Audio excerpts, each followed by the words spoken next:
Hey, what's up? It's Mike Squires, and this is Couch Riffs Podcast number 104. And my guest on this episode is Doug Cower of Cower Guitars, the man who coined the term the Cower of Love. God, I love a good play on words uncle joke. It's the best. Let's see. I think Doug came on my radar probably in the last 6 years. I think I saw his guitars at NAMM for the first time. And they're beautiful, beautiful guitars. And of course, he's friends with a bunch of folks that I know. And so I just sort of met him casually, there.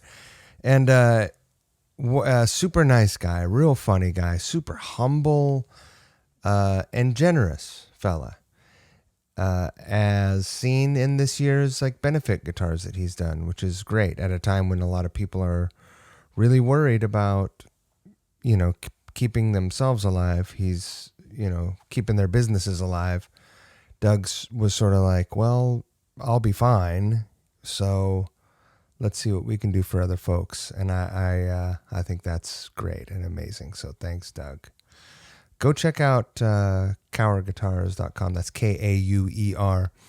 Beautiful, beautiful, amazing guitars. We talk about some fun stuff on this episode, life stuff. We also discover that my Uncle Ken and his dad worked together at Datsun before it became Nissan. And before they both left and started their own businesses. Interesting, they both left and went off and started their own businesses. I don't know why that's interesting, but they both did. But it's interesting. I don't think that Datsun gave them any special Kool-Aid or ran any mutant tests on them that made them superhuman small business owners. Or did they? Huh? Think about it. Okay. God, what is wrong with me? I hope you like this conversation. It was a great time. I could have talked to Doug for 5 hours, except that I couldn't. Hey, listen, if you like the Couch Riffs Podcast or the kick-ass videos that we're making lately, you can be supportive and help this podcast and help the videos grow and get more and more great guests. The easiest, simplest way for you is to just share the videos, share the podcast episodes, tell people, spread the word. The second easiest way is leave a 5-star rating and a positive review wherever you're listening. Comment on the videos. That takes a tiny bit more effort, not much. And the most painful way that you can be helpful is you can give me money. You can be a pledge supporter. That's the nice way of saying it. But you can be a pledge supporter. I dump this money back into advertising and buying equipment to help me make this its best version of itself.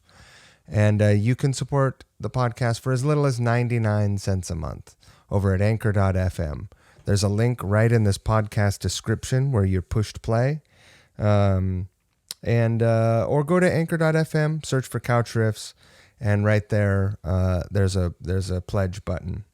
Or go buy T-shirts and hats. All that money, it all goes to the same place.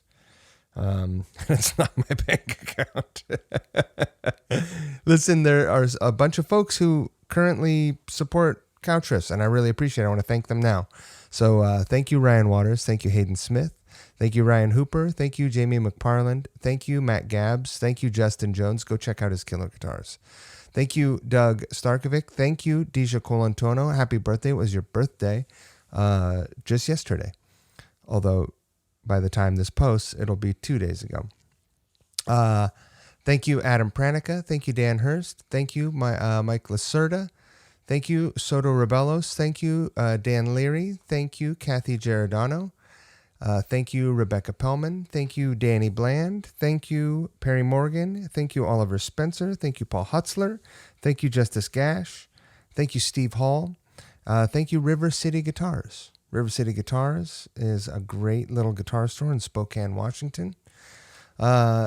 Very, very cool folks out there hustling hard and bringing in new vintage and used instruments all the time, every single day. Follow them on social media, River City Guitars, and you'll see things before they make the website.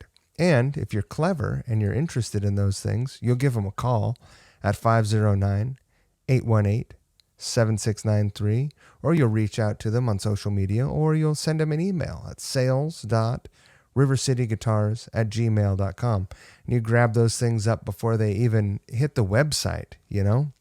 And, but if you get over there to the website, you'll see that my pick of the week is this beautiful, that's a 2009 Fender Custom Shop La Cabronita Esquire. This is relict, and it's 1 of 10. They made 10 of these things. It doesn't get much simpler than this. This thing's got like a single Powertron pickup. I don't know what color it is because I'm colorblind. It says Shoreline Gold. Looks green to me, but I'm not good with I'm colored. So this thing looks, this thing is a ripper. And it's so simple and perfect. Now, I love a Telecaster. I do love a Telecaster. And this is one worth loving. You can go get a look at it. It's for sale up on the website for $38.99. They're taking offers. No harm in making an offer, is there? But listen to this. But wait, there's more. If you have an instrument that you want to sell, get a hold of these guys. They're interested.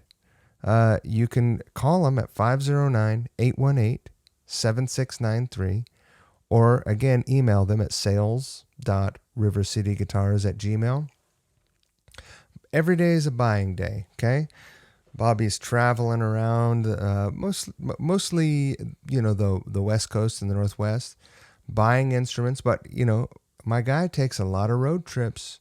He's all over the place, making sure he's got the coolest stuff hanging on his walls. So if you've got something and you want to get rid of it, you want to part with it, you want to trade, you're looking to mix things up, give these guys a call. All right. All right, we're going to jump into this. I had a great time talking with Doug. And, he seems to exemplify the golden rule, which I am constantly preaching here. And just treat people like you would want them to treat you. It's very simple. And don't forget to not be a dick. Can you hear me? Yep. How you doing, buddy? Can you hear me okay? I easily impress myself with this technology. It's fucking great. Internet now, there you are. Unstable. All right, hang on. I'm in my office, which I haven't been able to use yet. You know what this is? Cool. I was talking about being easily impressed with technology, and this is what you call instant karma. Isn't it? Fuck. Turned around and bit you immediately, huh? That was quick. Well, it's also like the stand for the mic that broke, and yeah, it's a day. How you doing? I'm good. How about you, man? Yeah, good. So far, it's been a little bit of a wet summer here in New York, but we don't have fires, we don't have earthquakes, we don't have I mean, a knock on wood. I'm just, You don't have them yet. Yeah. We've only just begun. The way this year's going, you never know. Dude, this year is a real dick, man. It's a real asshole. It's been a challenging year. Thankfully, where we are, we don't get earthquakes either. Sacramento, if we had an earthquake down here, we would be the new coast. It would have to be a hell of an earthquake. But you're in Sacramento? Yeah, the fires are intense. Mm-hmm. Oh, I did not know that. I was in. For some reason, I thought you were in Southern California. I'm familiar. No, with we're in the better half. Are you right in Sacramento proper? Yeah, well, the shop is technically in Elk Grove, so just south of Sacramento. It's hard to see where one starts and stops anymore. South Sac. But I actually live in Sacramento, so yeah. Man, it's so choppy. I wonder why is this thing? All right, tell you what, hang tight. Let me relocate somewhere else in a different room. Oh yeah, let's see if that helps. If this gets better for you. If it doesn't, yeah, it works for my kids' class. That's actually my project today, is to get off of Wi-Fi and actual Cat 5 to the front of our house. But yeah, let me see. I'll try the other end of the house here, see if that gets better. All right, let's see if this does better. Well, let's see. It's crazy because they got, we're doing distance learning, and my wife's a teacher, so oh wow, we've got two kids on Zoom for learning and one teaching from it, and apparently that works all just fine. But we want to do one person, and it's kind of stubborn. All right, let's see. There we go. That's a little better. Where does your wife teach at? Pleasant Grove High School. So it's just a high school kind of nearby in Sacramento. Yeah. I have a friend. I grew up in the Bay Area before as a grade schooler and moved up to rural Washington in middle school. But I have a friend who's a teacher out in. I want to say he's in Auburn. Okay, sure. Not far away. No, about half hour or so. It's kind of let me go close the door before my kids come in. But Auburn's like not far on the map, but you have to take kind of a slightly roundabout way to get there, and so it ends up taking an hour. Right. Very Sacramento-like, or very California-ish. Right. Yeah. It's 10 minutes as the crow flies, but yeah, pretty much. with all the overpasses and the curly Q overpasses. Yep. It's bad. And Google Maps telling you to take a right off the freeway, go down to the gas station, flip a U-turn, come back, get back on the freeway. Pretty much. Has that ever happened? Yeah. How about? Yeah. Especially here, we've got, because we have Sacramento's got like 6 highways that pass right through, so it's right. It gets pretty bad downtown. It's 50, 80, I-5, 99 all do this, and yeah, it's a little weird. It was part of my territory also when I was a sales guy for PRS, and so I would drive down through there. What do they have down there? Is Skips in Sacramento? Skips. Yeah. Yep. Skips. Yeah. And a Guitar Center, but mainly Skips. Right. He's pretty salty. Yeah, irony is Skips also has a store in Elk Grove that is, I mean, as a crow flies, a mile from the shop. It's across the street from our favorite sandwich place, and we'll probably never be in that store with our own guitars ever. Right. They were pretty salty. Like they had been a customer for a long time, and I couldn't crack that nut. I'd go in there. I tried to. I mean, I was bending over backwards for them, and they were just like, fuck off. Politely. But I mean, in all fairness, I also have not stepped foot in there in probably 15 years. But well, no, that's not true. I've had a couple times where we needed like a Strat neck plate or $500K pot in a pinch, and I'd send somebody over. But right. And 2 of their guys have moved. 2 of my guys historically have been from Skips, so they're not with me anymore. But have come over, worked for us for a few years, and whatever.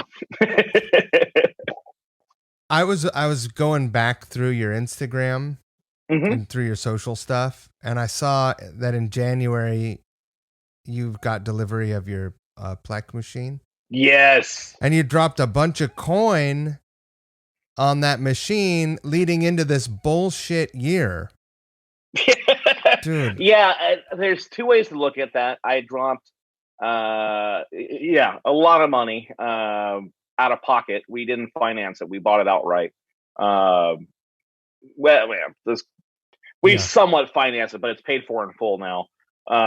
We didn't do it like a traditional loan. We kind of used some private money of ours and made it work out. But I look at it like, thank God we paid for it in cash before this shut down. because I can't fathom having a over $1,500 finance payment right now on top of Right. everything else. So it's that machine is incredible. I've wanted one for 10 years. Well, I've wanted one ever since I saw one, but we kind of reached the point where I was starting to have two full-time assembly guys to try to keep up, and it just meant two different qualities of fretwork.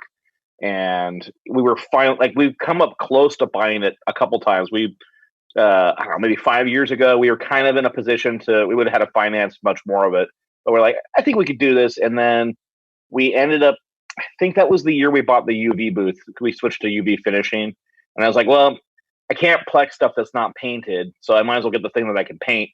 Use it'll help on the paint side. So that was the first time. What does that mean? So all of our finishes, PRS uses the same finish actually. So we don't spray lacquer because we're in California. Right. So we spray like a urethane or a polyurethane. Is that why Fender moved to Arizona? Or is it I'm sure that was part of it. Right.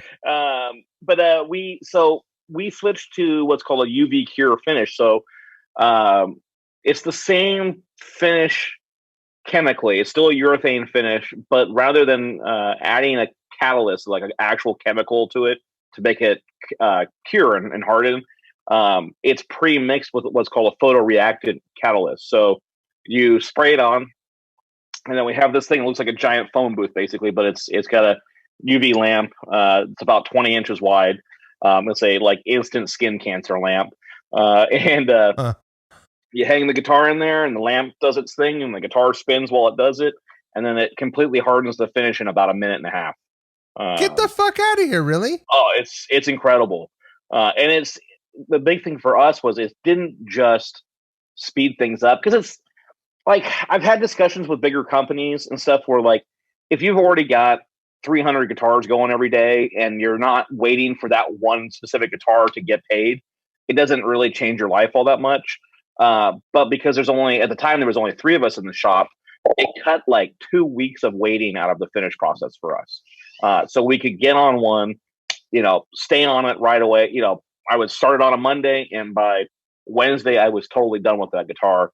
And then we still let them sit a week before we do the final level and buff. But when we were spraying the chemical cure version, we would spray a sealer coat out, and in the wintertime especially, you'd have to wait 48 hours and then sand it, and then seal it again, and then sand it. And then you would get to that, and you're like, all right, cool. It's been, I'm on day 4 of not actual working on it, but waiting on this guitar. And then you would sand it, and you go, it really needs one more sealer coat, but do I want to wait, 2 more days before I do something to get on it?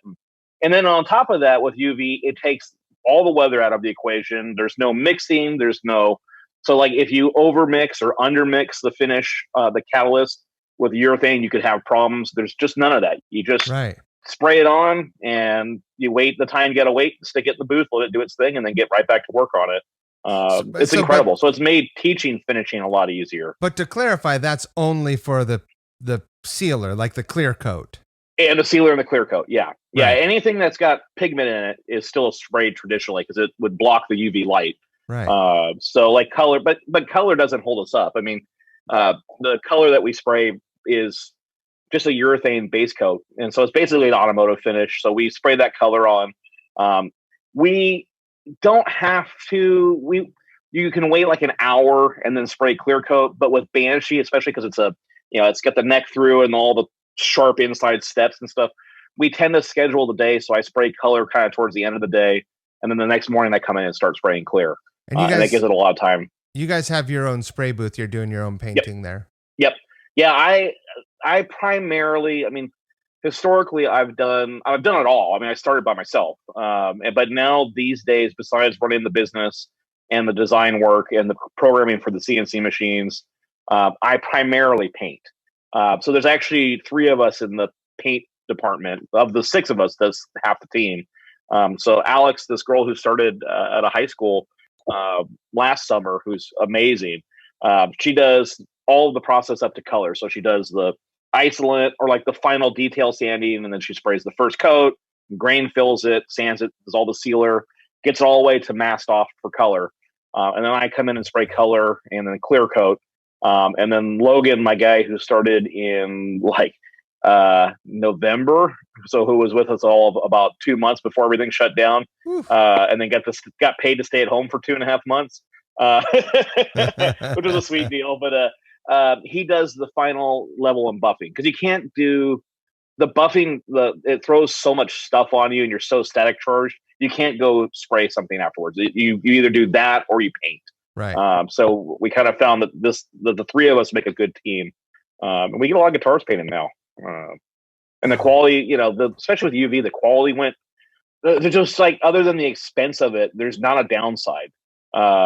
Every single aspect of it got better for us, massively sometimes. I love that we jumped right into this technical shit right off the bat. So I'm a big, obviously I'm a big fan of guitars and basses and just whatever stringed instruments in general. And of all kinds. Like, I have a shitty lap steel, and it couldn't be simpler, but there's no way I could even, I would not have the focus to even build a lap steel, which is probably the most primitive thing you could build other than that thing that Jack White built in that movie, right? Yeah. Well, if it makes you feel better, I haven't either. So, when where I'm headed with this is like, there are so many ways to do this, and I imagine, you didn't start building guitars by buying a CNC machine. I did, but not in the way you think. So I grew up. My father's a cabinet maker, so I grew up from the age of 5 when it started in our garage, working with him, for him. Around, my mom basically made it a rule that we either went to summer school or we went to the shop and worked, because she was not going to deal with us all summer, which I now understand completely as a parent, especially who's been on 6 months of summer vacation. But I just always went to the shop. And so my senior year of high school, I learned that pre-calculus was as far as I was going to go, that I couldn't handle past that. And so they had AutoCAD as a math class. So I took AutoCAD just because it was like, I can draw dicks on a computer and whatever, and have fun. And I actually really liked it. And I didn't know at the time that this is like 1999, 2000, that we were looking as a cabinet shop at our first CNC machine, because it would condense what was like 6 different machines to do those parts into one thing. And it, at least when it was new, never calls in sick and doesn't get hung over. It definitely does now. It's been 20 years. But so when we got that, it was for Dad, for doing cabinet work. It was, you draw the cabinet on the thing and it figures all the parts and holes out, and that's it. But there was this whole second component of like, oh no, you can just draw things you want and make stuff with it. And, you want to cut out a kitchen balance or whatever. And so I kind of started doing that for him, because it was not something he ever had. Like it was basically AutoCAD that it worked with. And so I kind of started doing that stuff for him, making the little oddball furniture pieces and weird stuff.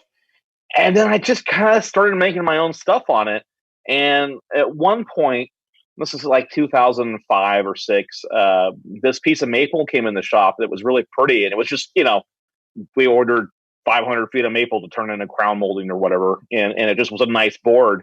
And I kind of just got this bug up my butt to build a guitar on it. And so I knew the woodworking end really well. And I knew the CNC by that point decent, not remotely how it was a, 20-year crash course to get where I'm at now. Because I basically only learned. That's a lot of crashing. It's been a lot of crashing, yeah.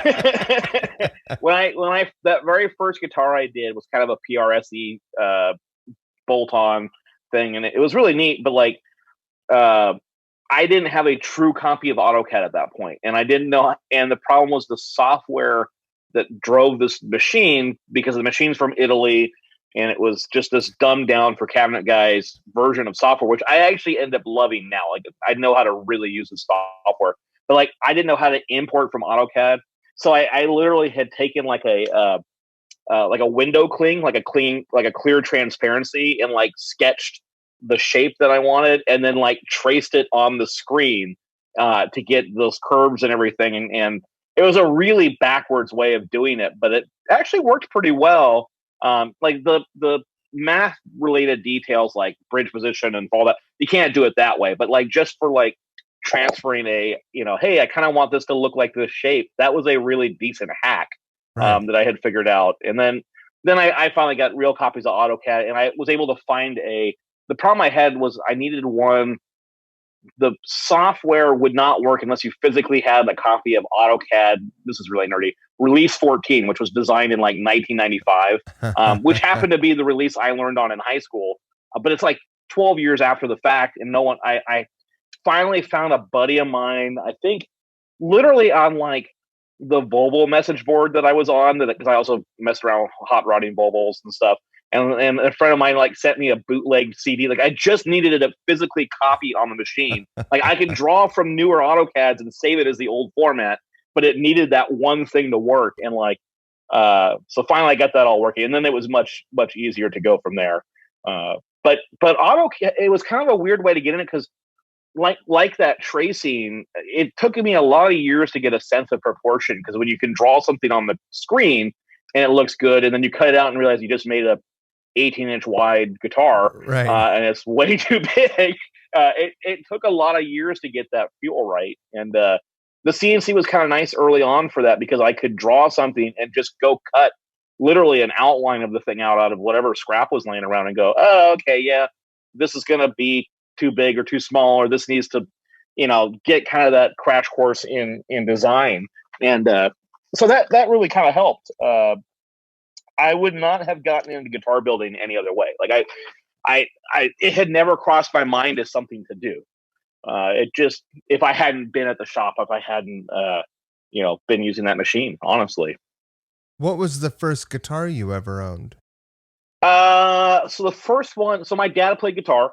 Okay. So I grew up with his, and then the first one I actually ever bought for myself was a 56 reissue Strat. And then like a made in Japan. I think it was like probably 96 or 97 when I bought that. I, worked the summer to buy it. I like everything I ever did. And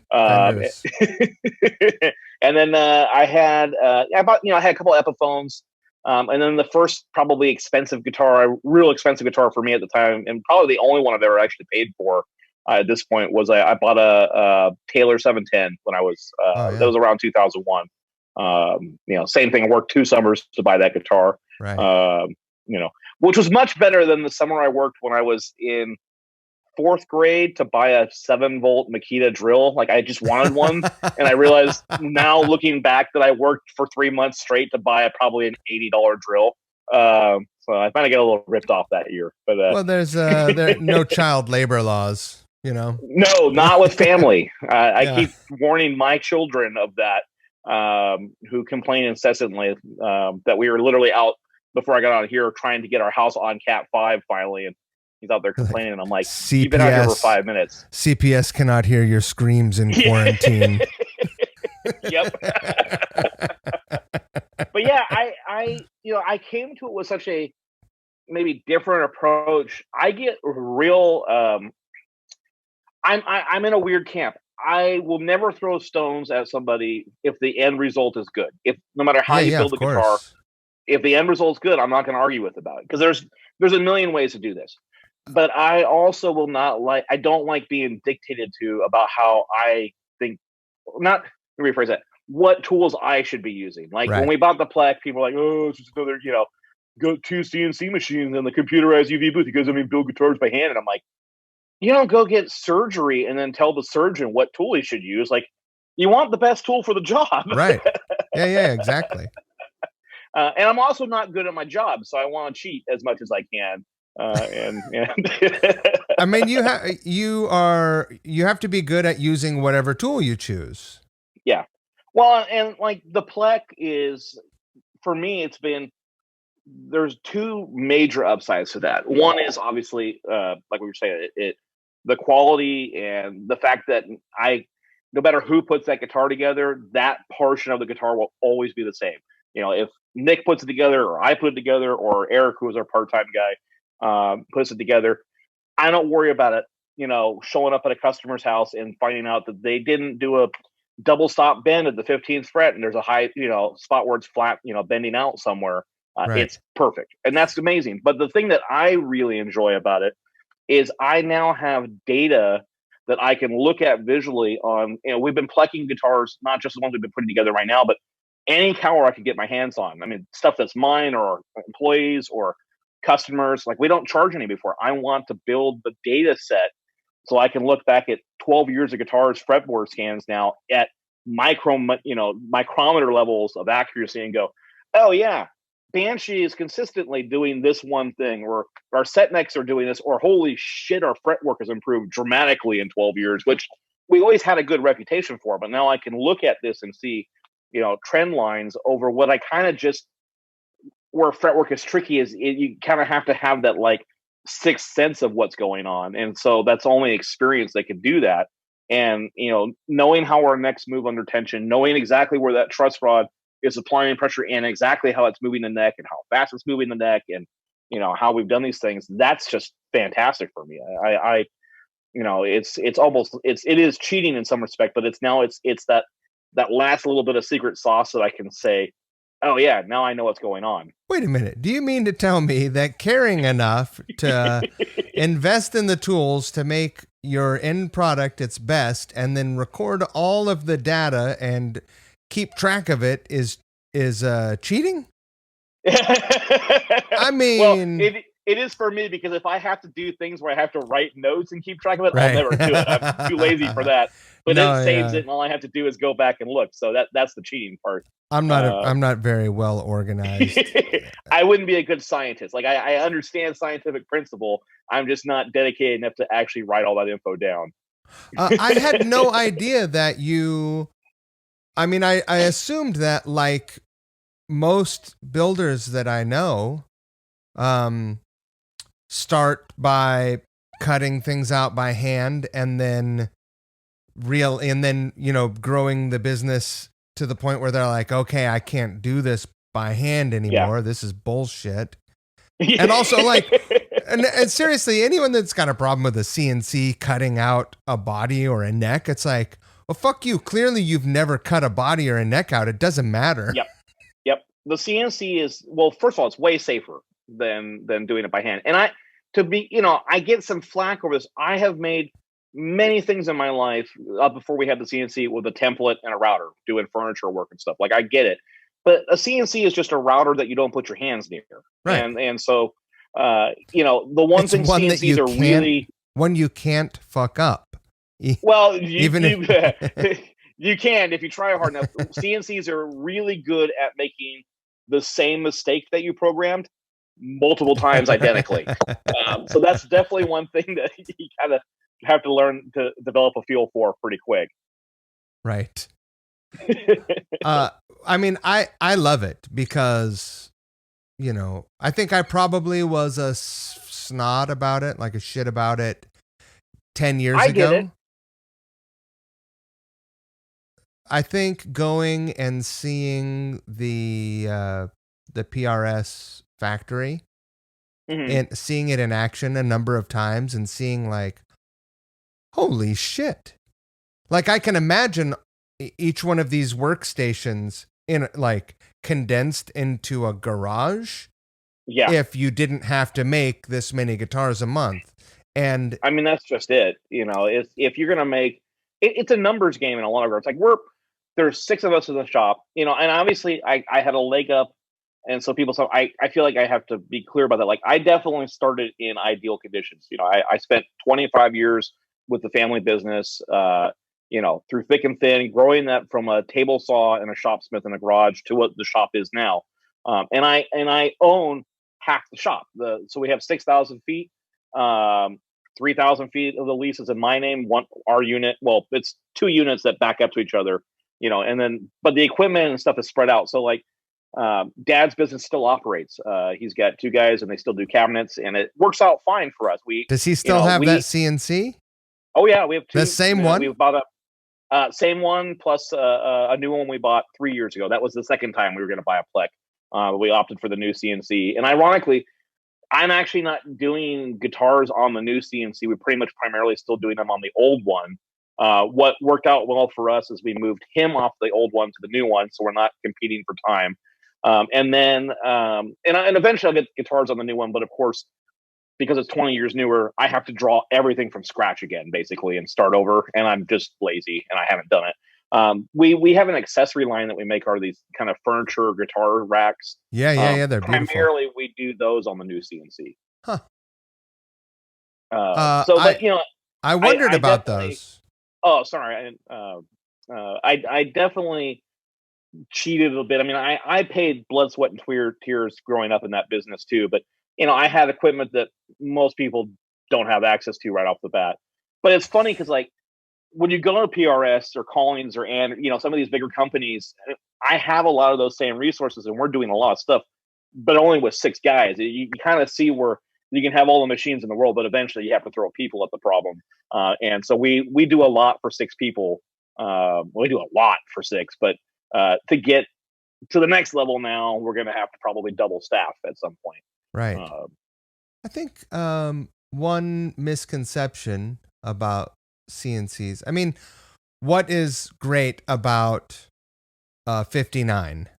Well, I mean, I've only played one, and it was amazing. But I hear that there are some that aren't all that great.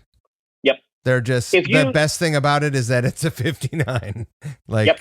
I mean, if you run the numbers right, if you build 1,000 guitars, and you have, let's say, a plus or minus 10% quality control, you're going to have some that are dogs, and you're going to have some that are exceptionally great.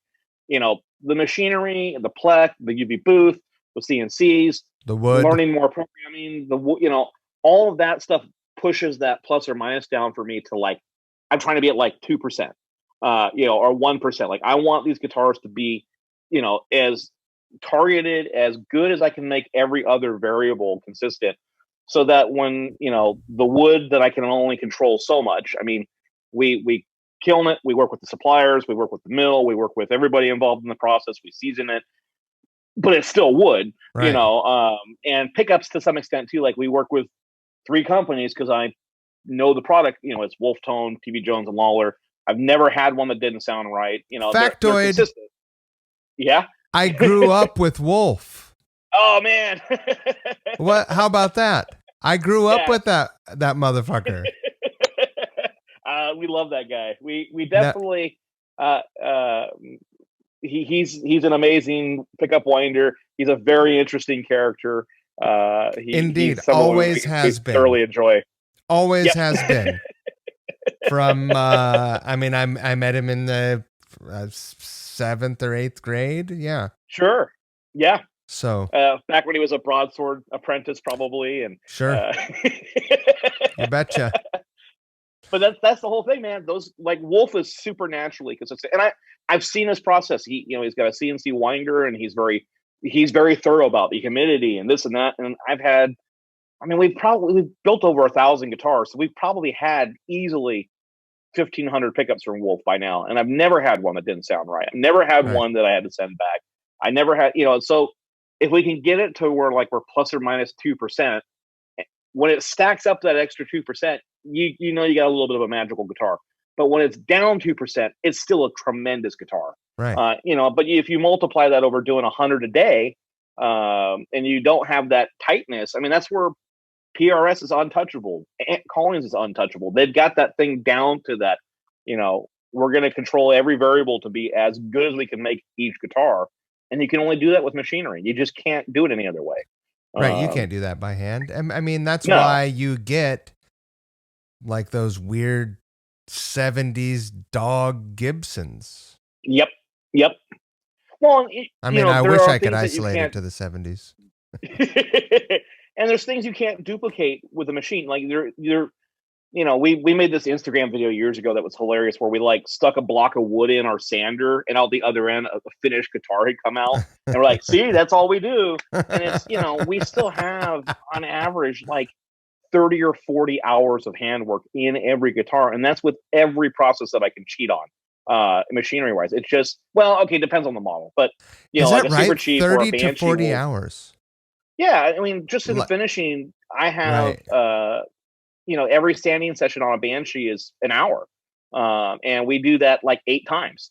Right. You know, it's just it's there's areas you can really cheat the process and make the fundamentals as good as possible, but you're still you're pretty much just whittling away with sandpaper on every guitar for your entire life. That's all I'm you do. I'm pulling this out of my ass, but I think that PRS is like 17 or 18 hours, but Yeah, they have a very slick process, and yeah. you know yeah. Yeah, you know, on a guitar like our Corona, our new model, that's basically our kind of new Telly-ish thing. That one is probably at the 20-hour mark, or a little bit less. You know, that Right. one's pretty straightforward, especially if we don't bind it. You know, it's a little simpler. But you know, Banshee or Super Chief, some of these, you know, are semi hollows. They're a little bit more complex. They run up there in the hours, but The you know, we Banshee can is do so them hot, and man. still hit 4 to 8 guitars a week every week. If well, when everybody was there before COVID. Um, you know, we were averaging like 6.5 guitars a week. And that's not bad for how many people we have. No, that's amazing. How many dealers do you have? Not that many, if you don't count Guitar Center's 5 locations that we're doing with right now. Right. Um, we've been on kind of a weird map for business. So when I started off, we were doing dealers and direct sales, and legitimately we shouldn't have been doing dealers. Like we weren't there yet. We struggled to do because it was just me and then one. It was me and one guy, and then it was me and That's you a know we lot just to couldn't do it. maintain. Yeah, it was tough. It was a combination. We weren't in stores that we like. A lot of the stores we were in are gone now. You know, kind of reflection of the store maybe, and we just weren't building the guitar that we build now. So we stopped doing dealers for a long time. Long time. Like we went to direct only, and it was great. We really enjoyed it. And then the market shifted on us around 2016, and we really noticed that our direct sales were starting to drop off. And by 2018, we started getting phone calls from places that I legitimately wanted to do business with, like guys like CME and stuff. Yeah. And so we put our foot back on the water, and actually up until Corona hit, we were probably 95% dealer work. We were doing very little custom orders, and then uh, with COVID, we definitely noticed direct went back up. It's been weirdly sales have been weird. Like I figured we'd be out of business by now, and we're actually doing real well, or as best as we can handle. You know, I guess if you can't vacation and you don't have to pay daycare, playing guitar at home is kind of the cool option. Uh, Yeah. you know, so that's been surprising. But yeah, I think we have about a dozen dealers, or at least a dozen locations right now Oh, with that's Cowers in great. it. We're still pretty kind of working our way out. Yeah. So, how many guitars that you've built have you kept for yourself? Because surely Um, this is what I it, imagine. If I was in your position, I'd be, someone would say, "Hey, I want a this and that," and I'd be like, "Well, that sounds really killer. I'm gonna build one of those for myself too." that has happened. I tend to. It's weird. I don't get sentimentally attached on guitars that I don't build for myself from the get go. Like amazingly, I've never had that problem. Like I've had guitars that I thought were amazing guitars we built, and that I would have kept in a heartbeat if it wasn't for the fact that I like getting paid and paying my employees. And It feels good. yeah, as Dr. Nick says, the when he gave me my money, it was the most rewarding part. You know. But if I build one for myself, I have a little harder time letting go of it. But most of what I have outside of my Super Chiefs are either prototypes or maybe something like I have a Starliner that is you'll bury me with, but the neck angle is too low. It was the first one off the line. It has issues that we could never sell it, but it's an unbelievable guitar. That one has, for all its flaws, it has the secret sauce for some reason, and it just it's phenomenal. And so like I have that kind of stuff more than anything, except for I have the prototype Super Chief, and then I kept one that we built for NAM that was a seafoam green with the white Falcon style binding. I actually kept it and the bass that matched that we built. And then I built a Super Chief, a duo of these last year as Christmas gifts. One for me, one for my dad. The top was made from the pine bed floor in my 64 Chevy truck. That was my grandfather's truck. So the floor was getting all kind of rotted out. So I redid the floor, and then like I managed to get a couple boards that were still like they looked really ugly, but I was like, let's run them through the sander and just see what happens. And they were, oil streaked and aged, just exposed to the elements for 60 some odd years. And right. I was able to get a pair of tops out of them. So I built one for my dad, and then I built a 12-string Super Chief out of the other one for myself. Oh, that's sick. So those are cool. Super Chief is the guitar that has put a mental block on everything that I've designed since that point, because that guitar has got everything I've ever wanted to do, and I don't know what to do now. Right. Right. But yeah. Since you're on about wood, this is something that I think about a lot, because I've owned a couple of, I've owned a lot of oddball guitars. I don't have, sure. I've owned a couple Gibsons in my life, and some of them have even been good. All right.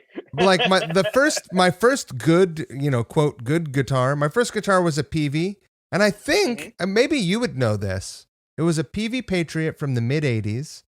And I think that PV was the first guitar builder to implement CNC machining. Do you know if that's true? I've heard that too. And that could be. I mean, it's not a new, CNC's been around a long time. It's just they've gotten massively better in 30 years, but that could be. Well, it was, I had a, I don't know, early 70s custom. Mm-hmm. And it must have weighed, fuck, I don't even know, man, Yeah. 12 pounds. It was a tank. Oh, I'm sure. Anyway, I've owned a bunch of the, Dan Armstrong Plexi, and I have a Normandy aluminum guitar. Mm-hmm. And, I had a electrical guitar company. Sure. Love those guys. Yeah. He built this guitar for me it was plexiglass. Sure. With the aluminum neck, but baritone, which was, I was not strong enough to play it. Like I just, and he told me he's like, hey, look, this is going to be really a bear to wrestle. And I was like, no, I got it. I'm strong. Fuck, I should have listened. But I'm into all these, weird and oddball material guitars because they're interesting, right? Someday, wood is. You go to Lowe's and Home Depot right now, and in New York at least, you can't buy lumber. Yep. I couldn't build a garage right now. Yeah, it's concrete out here. You can't get concrete at all right now. Is that right? That's a whole other thing. There's a pet project going on. But yeah, it's we have a kind of a guitar building is an interesting thing. Like, and I think personally, and some of these other guys, we're in an interesting spot where and this whole thing with the pandemic kind of exacerbated that. Like, it was not difficult. It was difficult. It was surprising for me to pay my guys to stay at home. Like, that was something that 2 years ago, I don't think we could have done. We hit it at the right time. Right. But at the same time, there's 6 of us. Like, I don't have Fender level employees. Like, I don't have 1,000 people I got to worry about, or worse, and then not even talking downstream and upstream of that. And we also, we use a pretty small footprint for how much wood we use. Like, we bring in about a unit a quarter, which is 1,000 board feet. And we use one wood primarily for all the cower stuff, Spanish mahogany. And Spanish mahogany's trade name is Spanish cedar. It's not cedar and it's not Spanish. It's a mahogany variant. And we've actually been getting some plantation grown stuff that we're real happy with now. But it's relatively low demand. And I kind of intentionally, between Banshee and the models we make, but especially Banshee, we're pretty efficient. We run about 80-90% efficiency on the material. Like, because the Banshee's a neck through and it uses some weird small pieces, the drop that we would not necessarily be able to use for like a 2-piece body for a Starliner or a neck necessarily in the first cut direction, we can use those pieces and use almost all the drop for Banshee, Right. which makes me really happy. So we do that. And I don't use any endangered woods for fretboards. That's been something for a long time, almost the entire existence of Power. Like, I tried everything early on, and first of all, I think we way overhype what a fretboard does on a guitar. But what I settled on that I really ended up liking was Wenge, and it was something that I hadn't done on a guitar. I actually ended up having to do it because we built a bass for a friend, and he really wanted a Wenge fretboard, and I hadn't really heard of it, and no one sold a bass blank fretboard, so I had to buy an 8-foot stick to do one freaking fretboard out of it. And I ended up falling in love with it. I absolutely loved it, and we've been using it ever since. And so when the rosewood restrictions happened, it was kind of great for us, honestly. We were able to ship with no documentation right out of the country. We just basically put a fake affidavit in there, just a document that I signed that said, what all the species were and that everything was in compliance, and I've never had an issue with it. Right. CITES who? Well, yeah. So it worked out pretty well for us. It's like the same thing with like Fender and Swamp Ash right now. Like, in their volumes, absolutely, I could see how they're having problems with it. For us, it's not a wood choice that personally, it's not a wood choice that I love sonically. It's not in my personal camp, but doesn't mean it's a bad thing. It's just I've kind of got a thing that I like for myself now. I've kind of had to admit begrudgingly over 1,000 guitars. But I think the smaller builders that use these smaller footprints, that's probably what you're going to see, where some of these woods that are harder to get is going to last a lot longer than when you're, putting them out $800 tellies by the day, all day long and stuff. Right. And I think also what's been nice is because the rosewood thing kind of forced the issue. I think finally people are starting to embrace, especially even on the acoustic side, even more maybe than anywhere now. Like, lots of woods sound good. A lot of them sound terrific. It's just that, I would love a Brazilian backed, D28, but doesn't mean that there aren't other choices out there that sound great. And I think, and for me personally, I think the biggest contributor, at least on an electric, is more how the neck is made and what it's made from than sometimes what the body would. Like, everybody obsesses on the body end, but I've really consistently found that if we wanted to drastically change how a guitar sounds, changing, especially from mahogany to maple neck, makes a way bigger difference than like, a mahogany, Spanish mahogany versus African mahogany body or something. Does the Banshee have a maple neck? No, it's got a 3-piece Spanish mahogany neck through. Right. But like on the set necks that we've done some maple neck guitars with them, and I've hated them. Right. I don't like them. 70s Gibson. Yeah, it is exactly it. It's why a 70s Gibson does not sound like a 50s Gibson. I mean, it not even remotely, and that's a big part of it. I mean, the body is some of it, but you change that neck wood, and it's a very different behaving guitar. Right. That's why a Fender. Everybody thinks it's a scale length on a Fender, but if you made a mahogany neck Strat, it's going to be drastically different sounding than a maple neck Strat. Oh, sure. Even with everything else being the same. Right. But if you change the fretboard wood, it's minuscule, in my opinion. Right. Right. Have you had any trouble with the company that has been sending out the letters? The Big G? Yeah. We did a few years ago. We have to be, I don't want to be careful here. It's not so much that they knew about what we were doing a long time. They kind of came after me. I think basically boiled down to, we had an artist playing ours. They wanted him playing theirs. He chose us, and we got the final, like, hey, Fuck you guys. Right. But I was actually really happy about that. Our original Banshee was a Firebird copy. It was a guitar that I built way before I was doing Tower guitars. That was something I built for fun. It was what I learned a lot of lessons on. I mean, that guitar is a tricky guitar to build.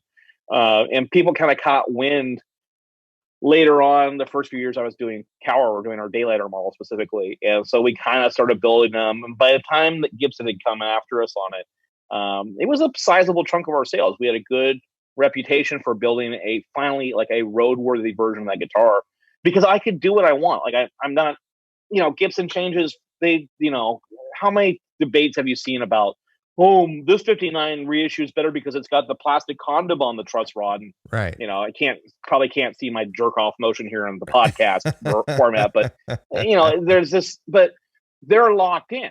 They're the Rolling Stones having to play Brown Sugar the rest of their life. Right. And I can go, hey man, if we scarf joint the headstock and we make some changes here and put the wings on a different way and pick different boards for the wings that are heavier and pick light boards for the headstock, we can solve 80-90% of the issues right off the bat right there. And so we got a reputation for building that's how Walter Becker ended up playing Banshees. He was looking at a 64 Firebird 7 that I think 30th Street Guitars in New York had, I think that's who had it.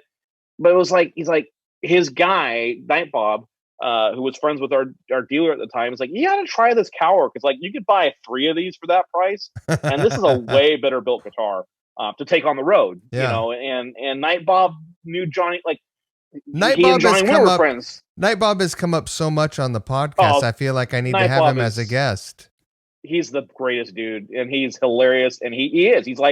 He's this unknown nucleus of the entire professional industry, music, people manufacturing industry, all of it. Everybody knows Night Bob. But he was the guy who put our guitars in Walter's hand, and Walter loved him. And that was kind of how it went for years. But then I was stuck in the Brown Sugar trap, where I couldn't make changes visually to that guitar or make things that I knew would take it that last 10%. Right. Without being I just want the actual and I hated that guitar for it. It was a improved, but it wasn't a Cower. It wasn't. We made it as best we could, but it was still a Firebird copy. And to be clear, at the time we had looked into the legalities of what we were doing, and Gibson hadn't had any trademarks, even down to the name. I kind of regret not registering the name Firebird at the time. Are you fucking kidding me? No, they didn't have anything on it, so we weren't. And that's part of what settled our agreement with them, was they couldn't come after me for doing something wrong, because I had with our lawyer, I had timestamped proof that we had done our due diligence. And so ultimately, when they sent me the cease and desist, though, I was thrilled. And so I was cool, pulled it right off the website, started to work on all the stuff that I really wanted to do to redesign that guitar. And I know people thread needles, are oh, it's not really different. You put them side by side, they're different. There's a lot of changes on that guitar, both to the outline and how things are placed and shape and all that stuff, and enough that we were able to work it with Gibson to finally clear it with them and came to an agreement on it. Way before they started doing the licensing thing, which I think was maybe 4 years too late for them on their part. Right. That's a whole other discussion. Yeah. And if Gibson's listening, if you want to call me and have me be your new Ted McCarthy, I won't say no. Nothing says thank you like money. Yeah, I'll happily come help you guys right the ship. I think we all want that, or want that offer at least. It's like how everybody thinks if they're president, they can wave the magic wand. But that's, fix. I could fix this country. I'll tell you how you do it.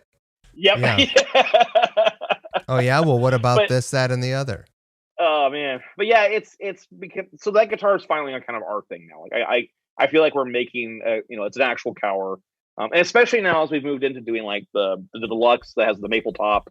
Oh man. And it's opened up kind of it visually much. It's truly its own thing. You can't get that from Gibson. Right. It's not even a comparable thing. They just don't make anything close to that now. Right. And then it's the one guitar that breaks the rule, because the deluxe is surprisingly significantly different sounding than the standard Banshee. That maple top really changes that guitar. Right. And it's killer. It's the only Banshee I actually I have kind of love. I mean, I love Banshees, but I know the longest I kept a Banshee was about 3 years till UPS turned it into a headless model for me. And I just never got around to fixing it. Okay. In all fairness, they did it twice. I fixed it the first time, and then they did it again. That's probably a reflection of me more than them on the repair. But that guitar, and before I start, okay, I'll like, oh, we built the most roadworthy version. That thing got crushed by a gun safe. Like it, right. The box was 9 inches shorter than the box was when we shipped it. Like it just got destroyed, and was able to put it back together pretty easily. And I played it for another year, and then when I shipped it to Summer NAMM in a pinch, it got broken again. But Greg Platzer at BCR Music has it now. I gave it to him, and he properly fixed it, which is what he's good at. So nice. You just have it. He's such a great friend. It's just sitting here. But I have a Banshee Deluxe for myself now. It is so good. It's so freaking good. I saw one with a pair of cream open humbuckers on your site or on your Instagram, and it's a real beauty.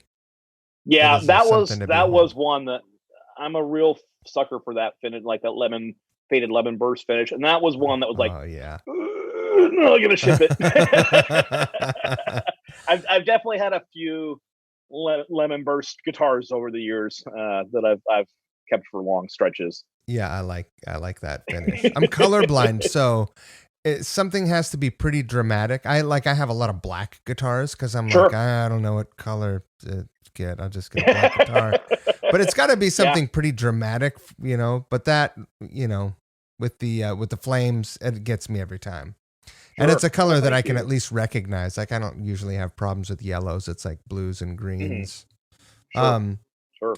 Hey, will you explain for folks that are listening who don't know what a scarf joint is, what a scarf joint is, and why a guitar builder benefits from using it? Sure. So, like on a Fender style headstock, where the neck is, there's no angle to the headstock.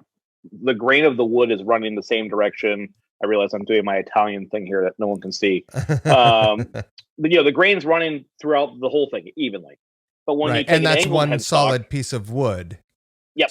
Yeah. So when you take an angled headstock and it's made from one solid piece of wood, the grain is now running. Like if you think about it as like you're running down the fretboard, well, the grain is doing that the whole time, but the headstock is angling away.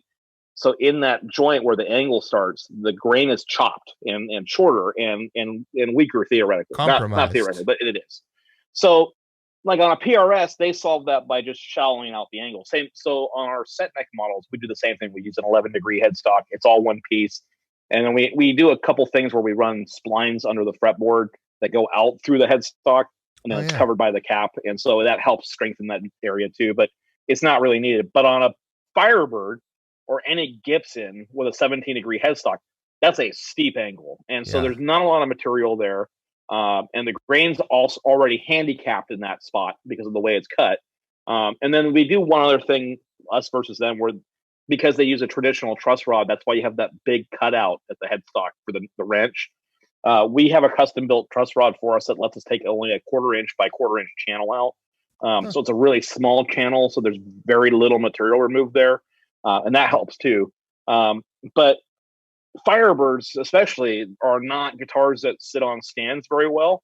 So that's why they notoriously get broken. Somebody puts them on a stand, it gets knocked over, or worse, a lot of times in the hard case, they just get knocked over in the hard case, and the headstock is so long, it's usually already pushed up in the case, and then it smacks the ground, shocks the thing, and cracks the headstock. So what a scarf joint does, it's just a miter joint, essentially. So you come to the end of the neck, and then you chop the neck off at the headstock angle that you want, and then you make the headstock from a separate piece that is just flat, with the grain running the whole way through it, and then you glue that on the miter surface, and now the wood grain runs into the back of that miter, and then the headstock itself, the grain is running the correct way all the way through it, so it's not chopped on a short angle, and then that's capped and hidden by the fretboard. Do you not use the same piece of wood? We don't for Banshee. So a lot of, like, if you look at like like Ibanez, like a lot of those guitars that are Fender style guitars air quotes, but still have an angled headstock. They also scarf joint the headstock, so you can see it on the back of the neck. Yeah. And they usually, what they do is they make the neck long, flip it over, chop it off, basically flip it. You know, you cut it on an angle and flip it, and the thing will form the angle. We don't do that on Banshee for one specific reason. We want the lightest piece of wood, because you know all wood varies in weight. So when we pull out the boards, we're looking for the very lightest boards, and they only become Banshee headstocks. So we can shave, yeah, exactly. If we can shave, you know, so even a few grams, but significantly sometimes the weight at that end of the guitar, which has a heavy tuner to start with, it makes a big difference on the balance. So we sometimes we'll be able to there'll still be like the leftover neck material, but it depends on what we're doing. But usually they're just nice, clean, one piece headstocks, and so many Banshees get painted solid colors you would never know.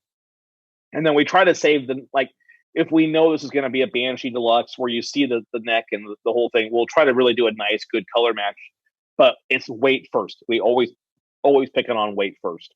Wow. And then because the Banshee is neck through, the wings, the part that attaches to the sides of the neck, that forms the rest of the body, those are the heaviest boards in the shop, no matter what. So and it's a great way to use this up because Banshee is so thin that it doesn't make for a heavy guitar, but it puts that mass to the body end and it solves a lot of the balance issues. Right. And then we're not making a 12-pound solid body of that wood anyway. We're, making a 7-pound Banshee that balances correctly. In the 90s, when I was still drinking, and I was good at drinking, somehow I managed to get my hands on, I guess they weren't in super demand at the time, but it was a Firebird 3. Sure. Yep. Non-reverse. Is that what it would be? A non-reverse with 3 P90s. Oh man. It was a rare one. It was really fucking cool. And just had the toggles. Didn't have like a 3-way switch, just toggles for the pickups. Incredible guitar. Sure. Ironically, when Gibson sent us the cease and desist, if they really wanted to put us out of business, they should have just made non-reverse Firebirds with P90s. Because that was like 80% of what we made. And I think maybe once every 3 years we do a Firebird with actual Firebird pickups. Like no one orders them that way. And I don't like them that way. I prefer them with humbuckers or P90s or TV Jones. Why would you come to us for that version of the guitar? Come for us for the version you can't get, which is the better version. That guitar with P90s just slays. They're so good sounding. Someone had taken the finish completely off, and it was just like, it must have weighed, I don't know, 6.5 pounds. It was just I believe it. Nothing to it, right? Well, I dropped it once. That's all it takes. I was drinking, you understand. Yep. And so here's the thing. It landed on its face and didn't break. And wow, it did not break, which was a small miracle. But I knew, at least in that moment, I had a moment of clarity, as they say. And I was like, you know what? I don't deserve this guitar. And the next day I got rid of it because I knew that I'd only had it for a short time. And I'm like, I don't baby guitar. I'm not particularly kind. Well, if it makes you feel better, the first Firebird I ever built, way before it was the Banshee in the business, it was a white 3 pickup. A lot of hand work, very little CNC work at that time is where I was learning a lot of this stuff. And this is a lot of why we made our truss rod design. So I had a traditional truss rod in it, the big scoop out of it, and the deck ended up kind of thin, and just all the learner mistakes. It's like 15 years ago, and I'd ordered an SKB case for it, and went to pick the case up. No guitar. And I literally just got the case, and the handle came, but the case didn't. And I was like, come on, guys. So they were fine. They sent me a new case, but I wanted to go out and play that guitar that night with a friend. So I just used one of those cheap Epiphone bags, like the just a sock, glorified sock, basically. No. And I went to throw it over my shoulder on the strap and missed, and it went down face first and broke the headstock on it immediately. So that guitar existed for all about 3 hours when I broke it, and learned a lot of lessons. I mean, I got it repaired and everything, and played it for years. But that was a real crash course in like, oh, here's a whole bunch of issues with this design we got to fix. That sucks. So I think in all the years of Banshees, I broke one. UPS broke that one twice. I think we've only really, like, I don't think I've ever really heard of another one like really badly broken, which is amazing. Like guys like Scott and stuff. Well, that's not true. I have, because I'm sure Scott will hear this. I have one of Scott's that's been at the shop a long time for other, like, it needs a refret, and it needs a fair amount of work, and I haven't gotten to it yet. But it's just road abuse, but it's still a totally functional, great guitar. And that actually is a pretty early guitar of ours too. His gold one. So yay for me. I guess we're doing okay. Get him get him in a video. I'm building a bunch of fun videos right now. I should hit him up. Yeah, he's a great dude. I very fortunate. He's the one that got us cease and desisted, but he's everybody in that band's my favorite people, and these we're nerds of the same caliber. Like it's kind of weird and creepy how much we are into the exact same cars and things, and yeah. Right. Am I remembering this correctly? The timeline, I have no idea, because I guess I don't know if it was 2 years ago or 7 years ago. I try to, like, my timeline marker is when I moved to New York, but then I'm like, I don't know. Sure. What the fuck. But did you not launch a lower price point guitar? Yes. When was it?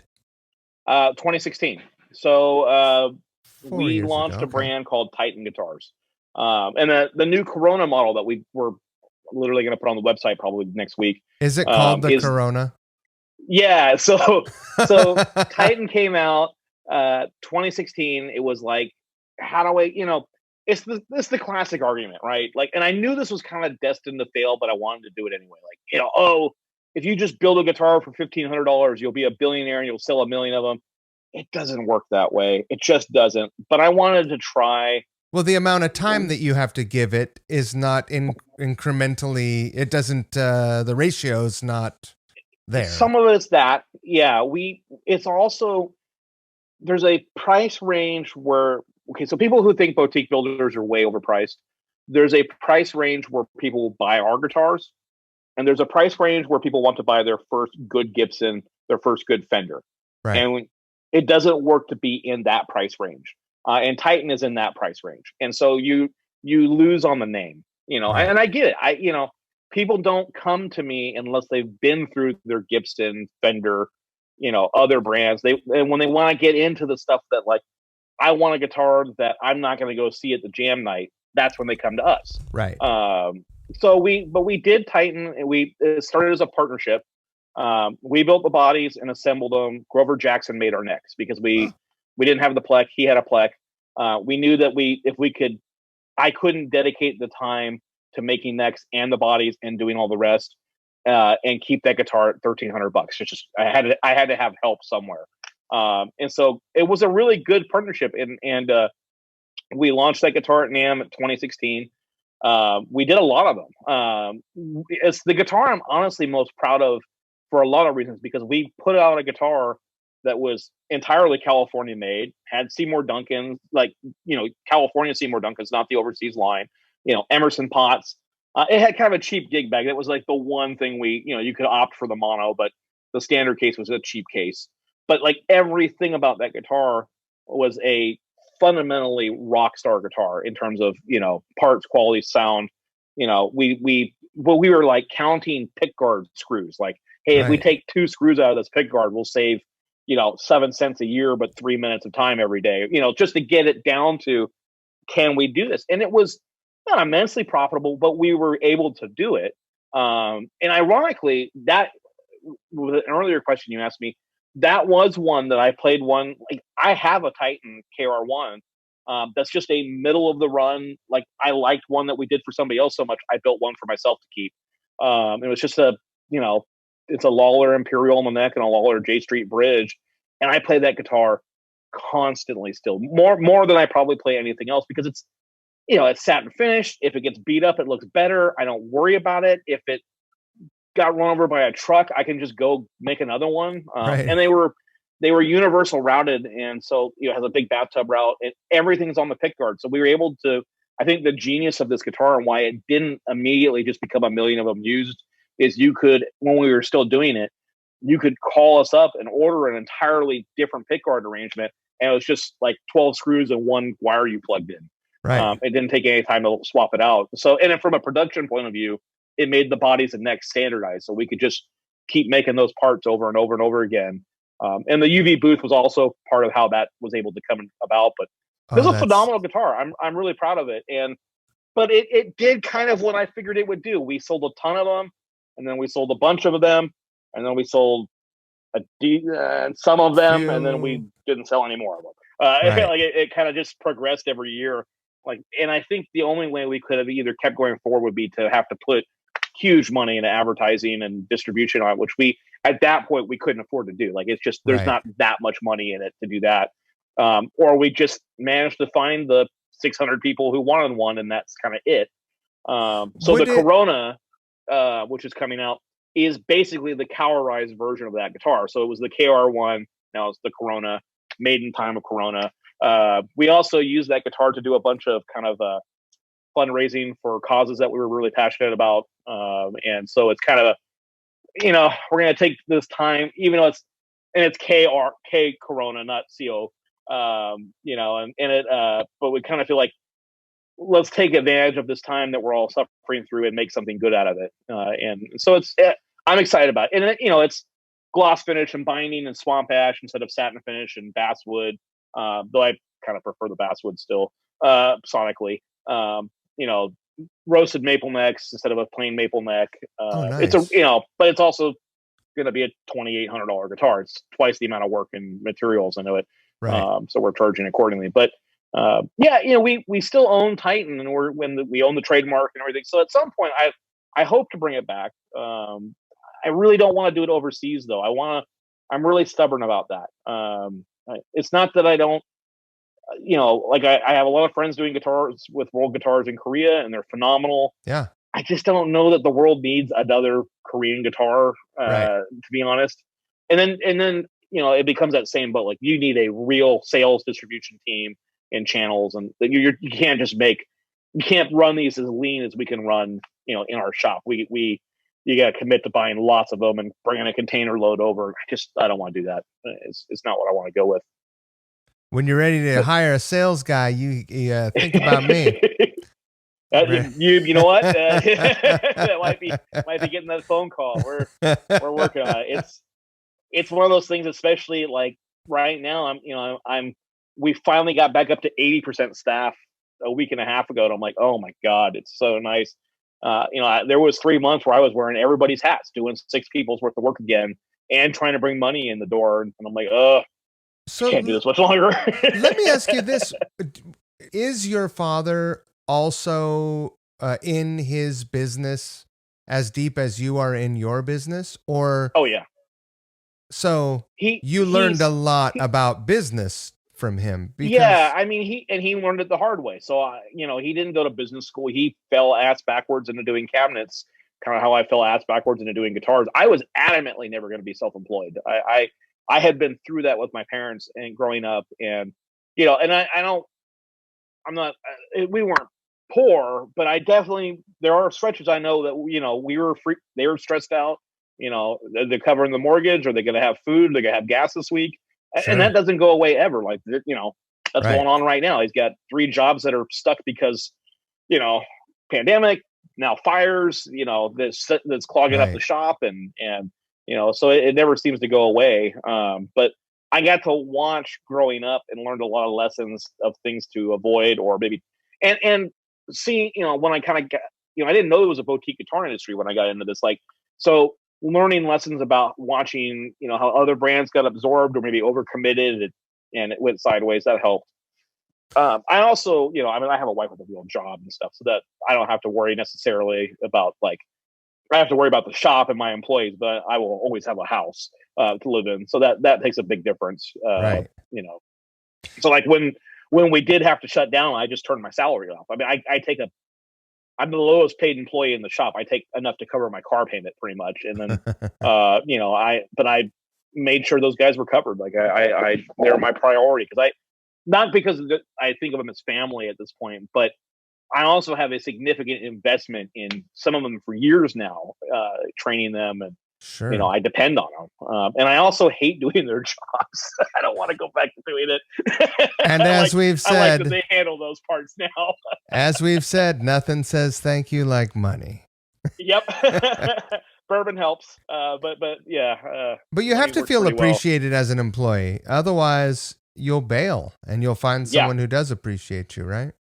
Yeah, and I have Andrew's been with me the longest. I've had employees that probably don't feel this way, but I think the one, and it's been mutual in that regard. But I've been lucky that I've only had a couple that that were just bad employees, and I've had one or two that we were okay when we parted ways. That was just part of life. But most of the time, I have a really good, consistent, very similar mindsets, similar sense of humors. Everybody can bust each other's balls pretty openly. Alex, especially, she just gives it out worse than anybody.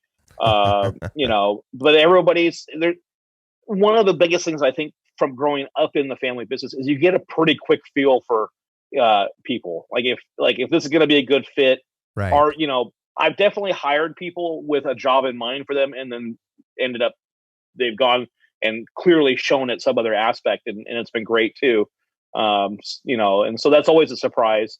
But it kind of that's the one challenge. So that was where I was really freaking out about, I didn't want to lose anybody. I didn't want to let them down as a boss, as an employer, but I really didn't want to lose them as I like the team we have now. I adamantly believe that I am not a very good guitar builder by myself. I'm okay. I'm good. And I can do it. But as a team, we are excellent guitar builders. And it takes a long time to get it there. Well, if you have a 6-person team and you lose one person, you just lost 17% of your staff. Yeah. Right. Yep. Well done on the conversion there quickly too. I was trying to come up with that number. I was like, somewhere between 15. It's less than 20. I don't know. It's significant. It's a big hole to fill, and especially, and that's the tough thing. That's part of why Titan hasn't come back. Between running on low staff, the bane of my existence is shipping T-shirts. I hate shipping T-shirts. I I don't want to deal with it. It's not my job normally, and so trying to you can have a service do it for you. I do normally, but sometimes we'll end up with shirts at the shop, and that's one of the guys' jobs. But there was the summer when I'm or not summer, that stretch where everybody was shut down. I'm I got to go down to the shop and spend an hour out of my day to make $7 here. Right. When I can spend an hour of my day getting this guitar done that will get everybody paid. Right. That's right. So don't buy T-shirts from me. Buy them from when we do them through other places. But that's really a horrible thing to say as a business owner. But it's when you lose those people, it makes a big difference. I can run the shop lean, and I can certainly do it all again by myself if I have to, but I don't want to. Right. I like our team. I love how ambitious the Titan project was, especially for a big builder to come up with a line of guitars that does something in that price range is a completely different experience, right? Yeah. And they're much more enabled. I'm really proud of it. I think the guitar is amazing for the money. I also am in the camp of nothing's a failure if you can't take a lesson away from it. Right. And it positively affected how we do cowers. It was a real eye opener. Because sometimes with cower, especially we built we were on track to do about 160 guitars this year. It would have been a record year, by a big margin.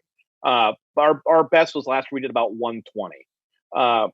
But we don't build 120 Banshees. We'll build, the way we tend to do is, we'll machine like 16 Banshees or 10 Banshees at one time. And then, then we'll do some Starliners, and it just kind of ebbs and flows that way. But when you do, 500 or 400 of the same exact guitar in a row, like the Plek, you can really start seeing like, oh man, if we just move this one screw over here, it'll stop splitting the wood a little bit. And it'll, we can see those problems when you do the same thing over and over and over again. Right. Versus like when you go from a Banshee to a Starliner to a Super Chief and then to something else in the same week, you don't maybe necessarily see that one. You kind of take it up like, it's not worth the effort to fix that one little change. Do you think that your experience as a cabinet builder previous to this lent itself to you thinking about economizing wood in a way that someone who was just like had to learn a tougher lesson by like, I was getting stoned in shop class in high school, and then I was like, I'm gonna build myself a flying V and I'm gonna carve some titties into it or whatever, and then like some dumb thing that a high school kid would do, and then those people usually open guitar stores, by the way, right? But that kid probably goes down to, buy a big old chunk of wood and then proceed to waste so much, right? Yeah, I didn't design Banshee just to use up the wood that we couldn't use elsewhere. It just kind of happened that way, that it worked out really well doing that. And a lot of how we control that too is because we use one wood primarily for bodies and necks. We buy so much of it that I'm able to kind of work with the supply chain to get at specific sizes, specific qualities, and everybody knows what we need now. I would say where it more paid dividends is efficiency, just like the ability to, and I've actually struggled with this with some of our guys or people as we bring on new people, like thinking about the step before you're working on, how that leads to where you're at, but where the next 10 steps are going to be. And like, hey, if I can make this much more efficient by thinking, why don't I take step 8 and do it right now while I'm already at this part where, like a good example will be like, it's more, especially in the assembly process, like, hey, while I have the neck off this guitar and I've already plecked it, why don't I bevel the edges first, roll the fretboard edges, dress all the fret edges, and then I'll pleck it. That way, if I scratch the top of a fret with the bevel file, because it happens occasionally, it'll take that scratch off. Versus if I do it the other way and I scratch it, then I'm fucked. And so I think a lot of that growing up with my dad's business, not everybody can see that lineage, and so I do try to. One of the ways we alleviate that is, even though mostly everybody kind of settles into a niche for what they do in the shop, everybody at least builds one guitar for themselves, start to finish. If not once or twice, once a year sometimes. And so my assembly guy is way overdue for this. Like he's still pretty new. He's been with us since I think he's coming up on a year now. And he's been so busy, I haven't had time for him to be like, take today and go work in the shop for a day. But I think if he can see that from a raw blank of wood, and he can do all of the process in between, he'll understand the bigger picture better. Like Alex, our the girl that started last summer, she just finished her first guitar, and actually the only thing she didn't do was the assembly. She was supposed to do it, but she did actually get COVID and was out for a long time. And she's 19 and she got the best version you can get, but we kind of just wanted to get it done so that she could come back to it as a completed guitar. But she did, and it was a Super Chief too, so it's a complicated guitar. So it's she did the machining for the core and the top and the back plates and routing the F-holes and gluing in the F-hole plugs and then rerouting it and all the binding. Wow. And she's never done the finishing process where I take over. So she did all the color and clear coat and level and buffing this time. So I think especially doing those stages, she gets a little appreciation of like, sometimes you can't judge the job you're doing now until you do the next step and see where you fucked up, to be honest, or, hey, maybe I'm not sanding this area as good as I thought I was. So I try to get everybody to go through that process. Sometimes it's every other year. And frankly, as anytime anybody wants to do it, they're more than welcome to. If we can, if they want to work extra and stuff. We all have. The more cowers we collectively have, the easier it is when we do occasionally get somebody who wants to try something. I can, call Andrew and be like, hey, can you bring your, Starliner in? Somebody wants to come try one tomorrow. Because we don't keep a lot of guitars on hand otherwise. They're usually just going out the door. Right. So it's good for that process. I think, having done the whole thing, I probably more than everybody else in the shop can kind of picture like it's the Russell Crowe math meme thing, and I can kind of see, not that I'm a genius level, but I can kind of, and unfortunately I inherited this from my dad. I can't stand inefficiency in terms of like, all right, I can't stand redundant work. Like, Right. Why did you just do that, but not do the thing that you should have done while you're there? Now you got to take it back apart and do that. Oh, I didn't really think it. I'm going through that with my two children. My oldest is he's in second grade now. I'm like, he's in second grade. Get remind you, he's in second grade. But I'm like, you're driving me nuts.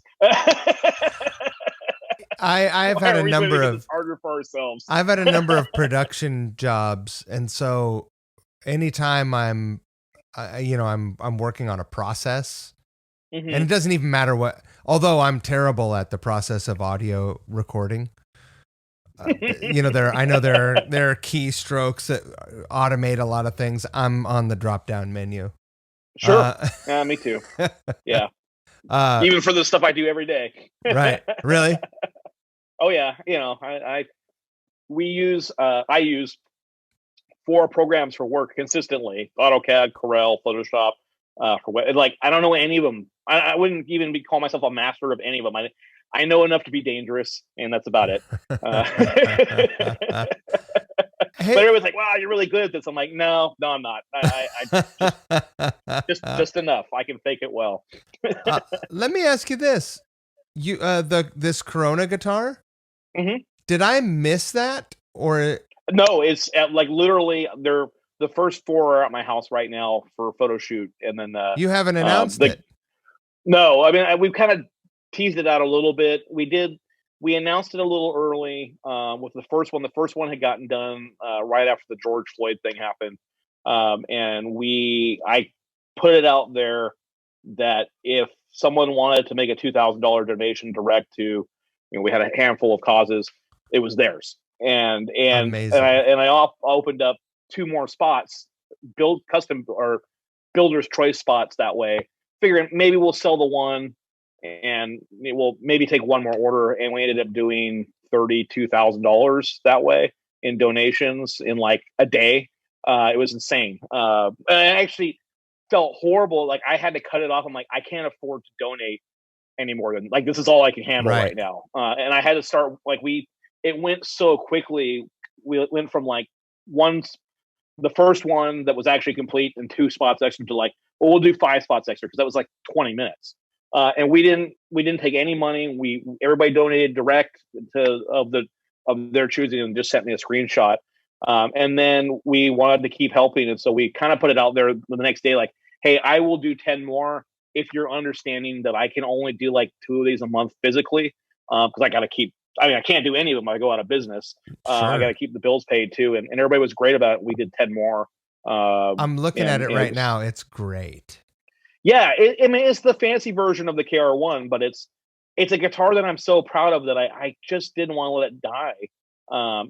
When we don't have a Fender flavored thing in the lineup right now, so it was kind of it fits the lineage of what we're doing currently, and it's a tremendous guitar. We're gonna do some more variations on it here pretty soon. It has a much more other traditional single cut guitars like a Les Paul or a Telecaster. Mm-hmm. They have a very the design of the era when those came about. They weren't really concerned about this has a very beautiful swooping line that comes down in the lower cut. It's not a precise, but it looks it's a very nice line. It's a great looking guitar. The long road to my business to be successful in it is you have to find a niche that's not somebody else's guitar. It's way easier to just be a Tele guy and a Strat guy and make tellies and strats, and that works in the short run until somebody else comes along and does it cheaper. Like that's the way it goes. Well, that's but the it's thing. hard to get people to embrace something new. You have to be able to be willing to beat them over the head with it for a decade or more. But like that's the thing. Like the Corona, the KR1, it's a telly-ish guitar. It's got that fundamental, but it's not a telly shape.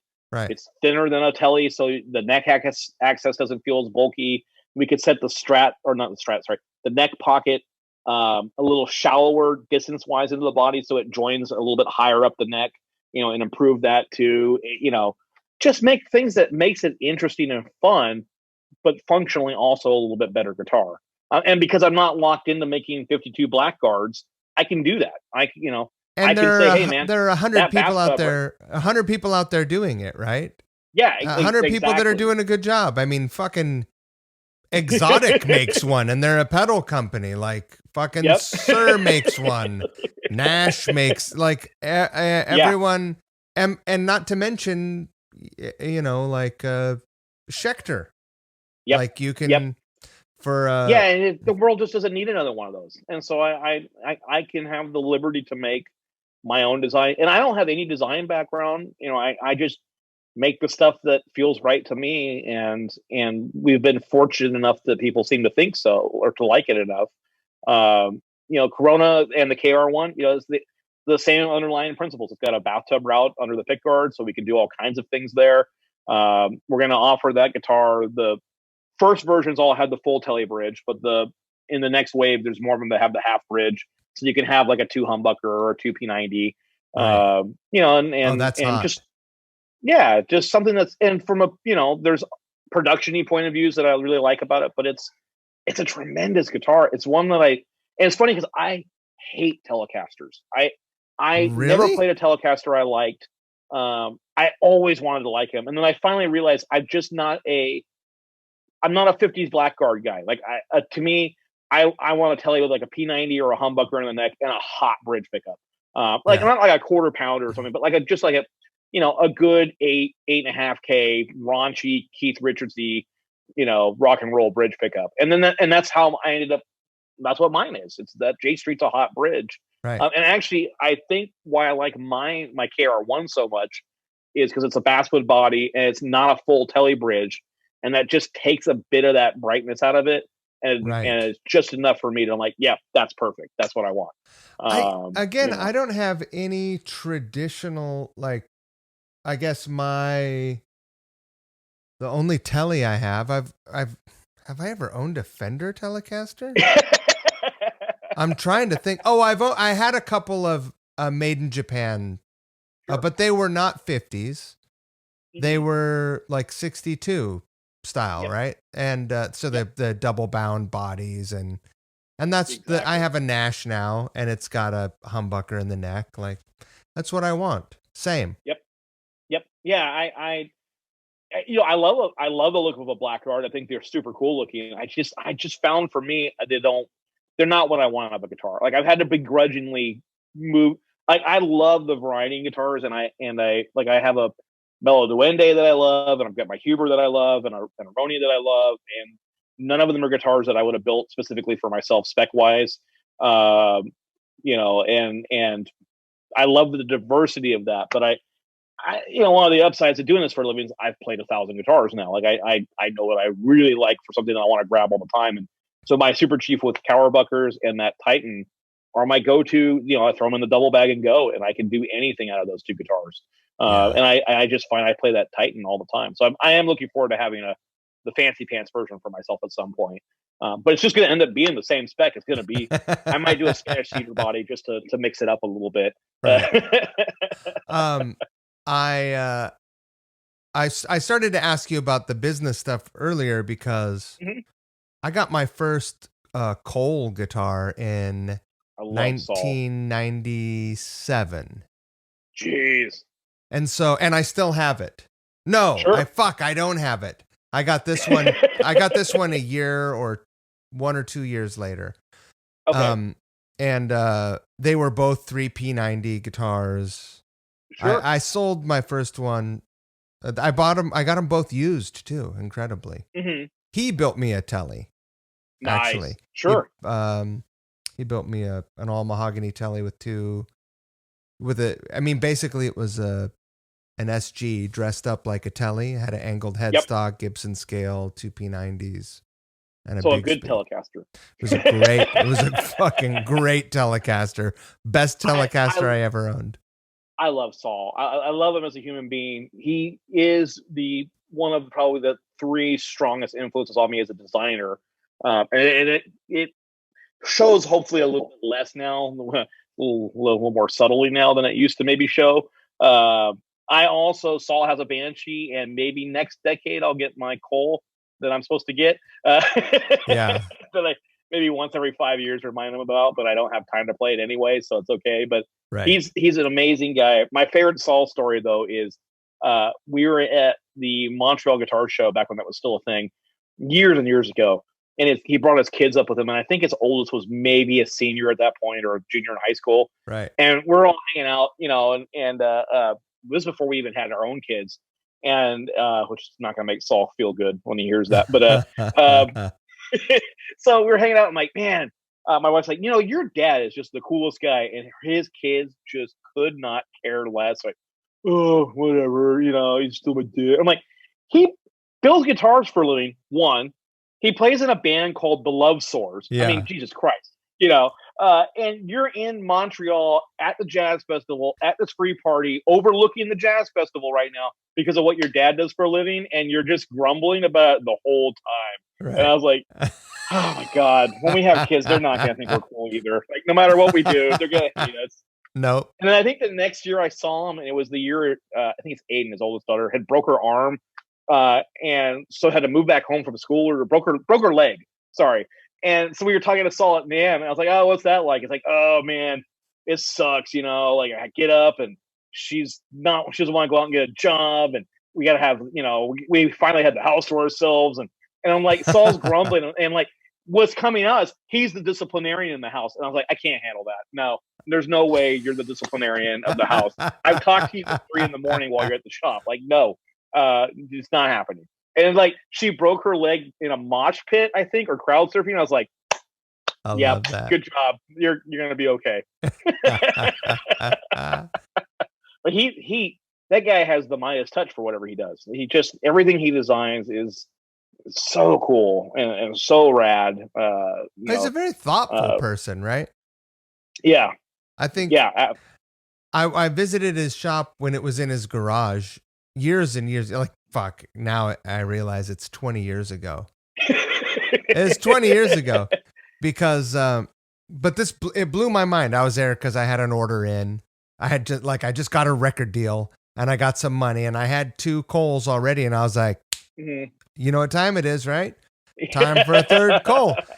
And so, I had my record company money and I was like, let's do it. And so I went down and poor guy, he's the patience of a saint because I was really up his ass a lot.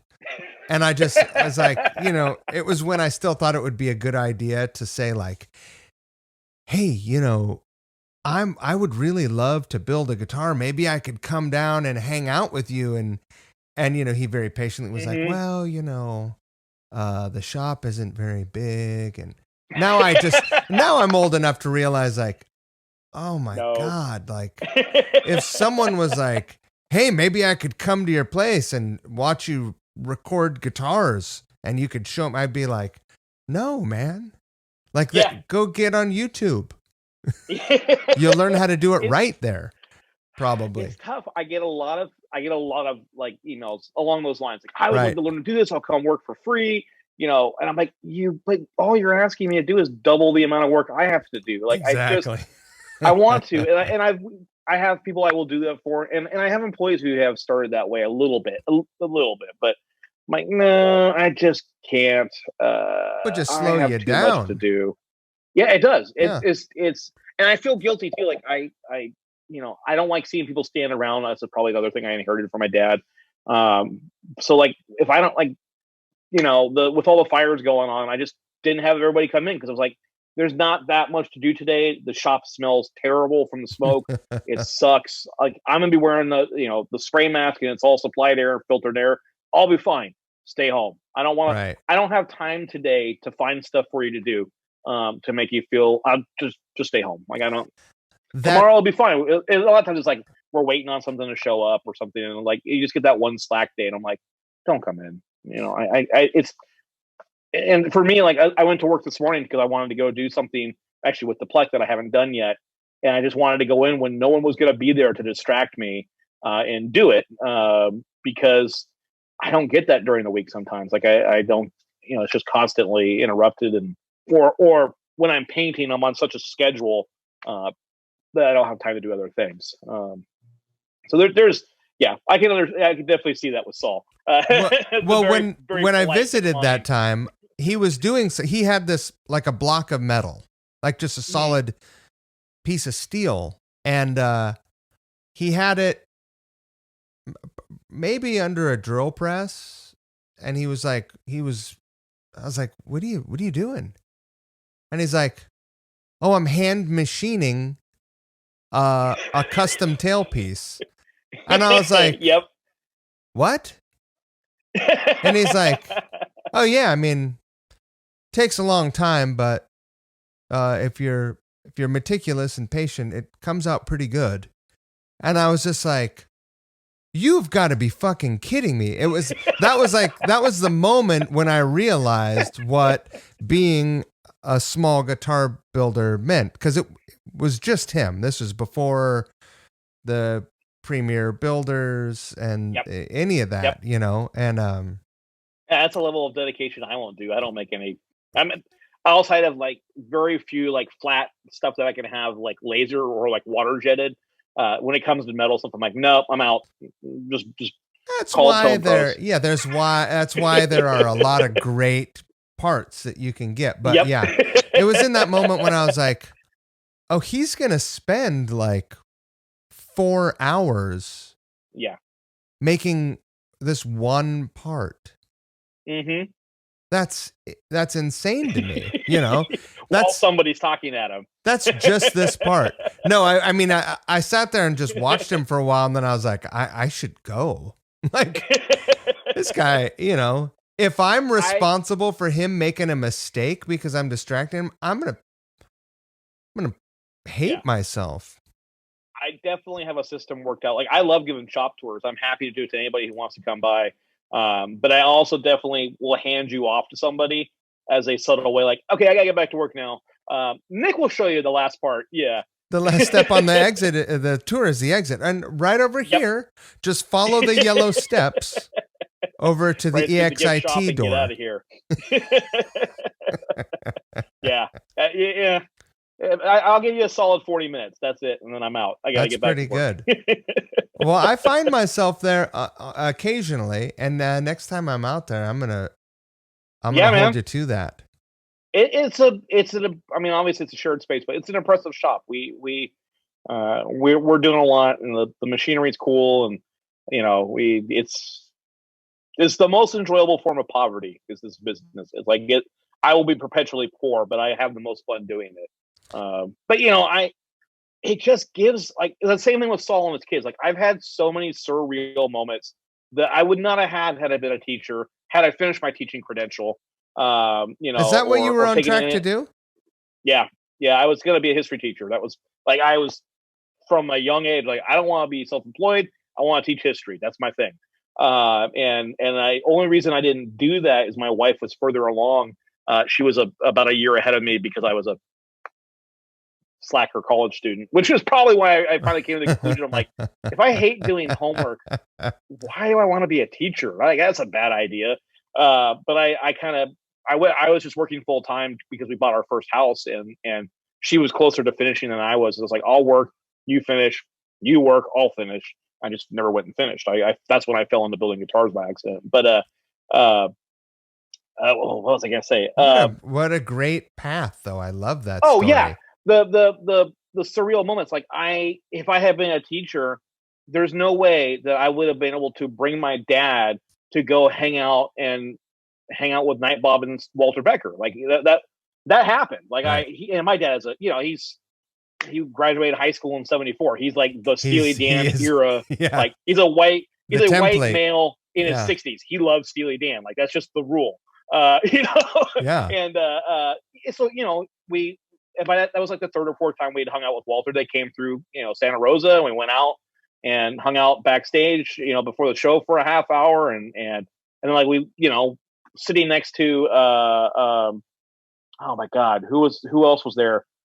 The guitar player from the Stooges was sitting next Ron to us. Ashton? There was some, yeah, it was some, like, I can't remember exactly who it was now. I want to say it was the Stooges, but it was some, like, I was like, this is really like a weird way that I make a living, and that I get to do this kind of stuff. Like, this is strange. But it was like, I got to do that. We got to, you know, Brad Paisley's guitar player, the guy who plays in his band, Gary, I met him because he's friends with Scott Holliday's tech, who used to tech for Gary. And Gary plays a Banshee and a few of our guitars. So when back when they could tour, they usually start their tour up here, surprisingly. And we get to go hang out on stage and drink free beer through the entire show on stage. I'm like, this is, you know, again, this is like, we're a nobody from Sacramento, and I have these weird connections like this, or, you know, opportunities to travel and stuff. And it's so bizarre. The funniest thing about the Brad Paisley thing, though, is the first guy I ever played guitar with, his name is Scott.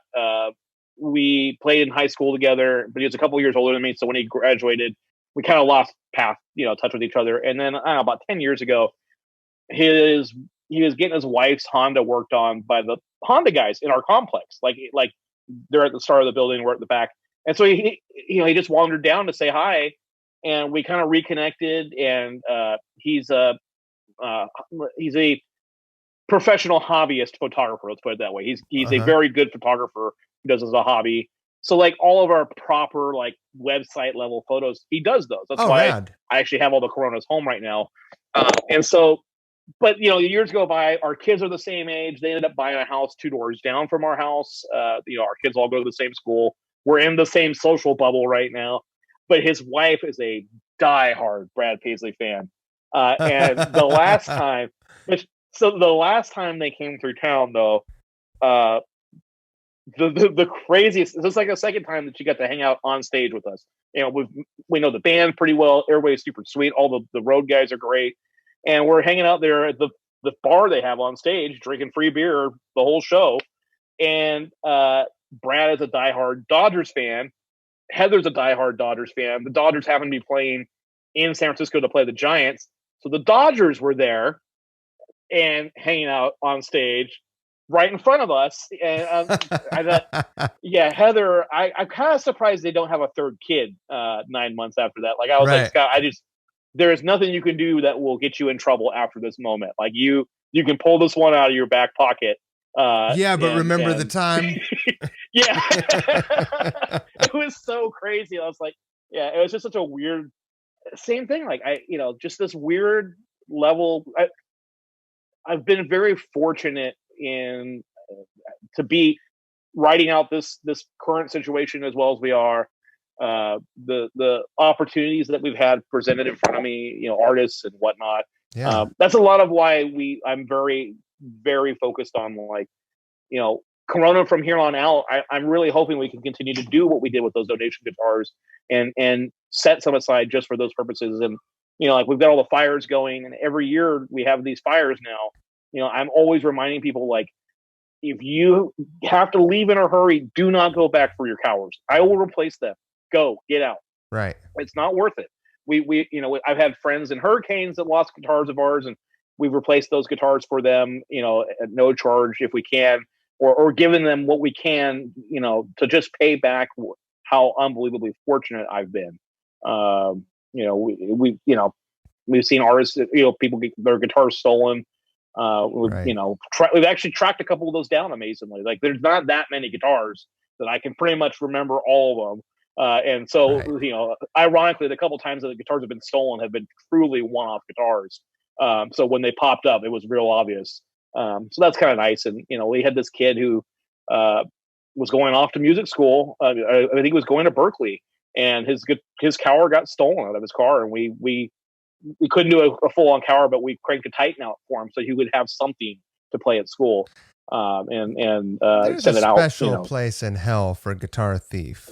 Yeah, so my biggest fear before NAMM is the shop getting ripped off the day before we ship everything out.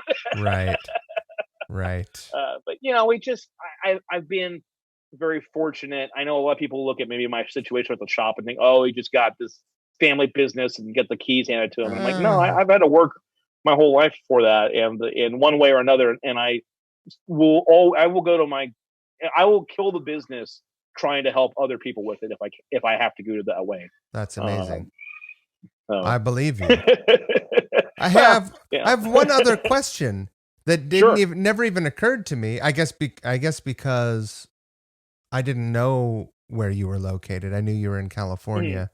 Do you think that the economics of having a shop outside of Sacramento versus outside of LA or in San fucking heaven forbid in Oakland or San Francisco, where there's the most expensive property in the country, has enabled you to do this I mean, my parents are from Mountain View, so they moved down to Mountain View in 1980 because they couldn't afford Mountain View. Right. So I know that we would not have, and my dad would not. I mean, he didn't start out as a cabinet maker. He worked for Stockton Datsun at the time, Stockton Nissan now, as a parts manager. Like that wasn't cabinet work. I wonder if he knew my uncle who worked for Datsun before it became Nissan. Okay. And then he ended up. They have a business out in Grass Valley. They do like. He sold out. He sold out of it. But I bet he was there from like 76 to 1980 something, probably, or 70. Ken 78, Giordano. Ken Giordano is my uncle's name, and I wonder if your old man knows him. But send me the message on Instagram. I'll forward it along because I bet he does. He still remembers part numbers from working back then. That's amazing.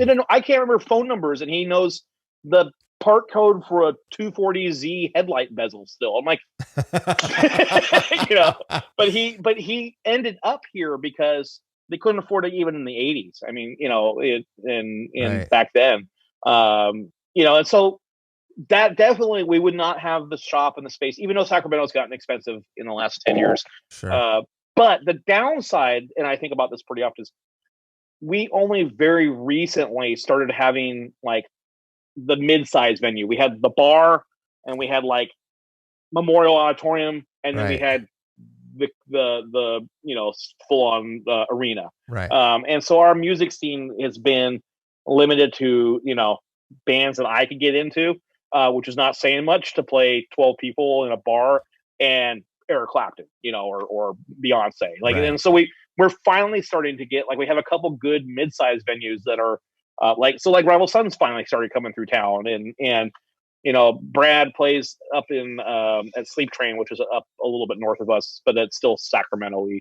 Right. We finally have some of those venues, like, because we that's what's kind of surprised me about the amount of artists that we have been able to connect with and work with when we don't live in an area where they come through town. Like we very often, we have to more often or not go to them. So like San Francisco or something like that. But I'm like, if I was in like Silver Lake or something where they could just pop over, or Portland even, or Seattle, or Nashville. We're not that. So we have kind of the double-edged sword of it, but it's maybe not for the worst that it worked out that way. I think there are some brands that maybe built reputations on just being geographically convenient to some bigger name people, and maybe they got a little bigger than they should have too quickly and are suffering for that, or I get, because Dad's business still shares the same space with me. We don't get, I think in 12 years I've had one walk-in customer that actually like bought a guitar, and like a couple local customers. We don't have that many locals, and like immediately that come by the shop all the time. But because Dad does have people all the time, they're like, "Oh, we didn't know you build guitars here." And it's always the same story. Like, "Oh man, that's really cool. Like if you just had like someone really famous play your guitars, you'd be making it." I'm like, I have famous people play my guitar. Like they do not pay my bills. The dude with a kid or the more often than not the people without kids, they're the ones that pay my bills. Well, I think that's this is something that I've talked about a little bit, like, and I don't know if this is a mentality in other countries, but in America, we believe that there is a moment that will happen in our lives that will change everything, and Sure. that having one person do a thing like helps, but it's not going to change your life. I mean, I definitely think it can. I think there, like, as someone who studied history so much, I'm always fascinated by those stories of like when it came that moment, the crossroads. Why did someone go left instead of right? What, whatever it is that made something that either could have gone horribly wrong or horribly right, and but they got it. Don't you think that history is history is just a record of some events, and it has to be simplified, right? Like, yeah, you don't learn nuanced history. Even the history that we learn is like, it's written by the winners. Yeah, exactly.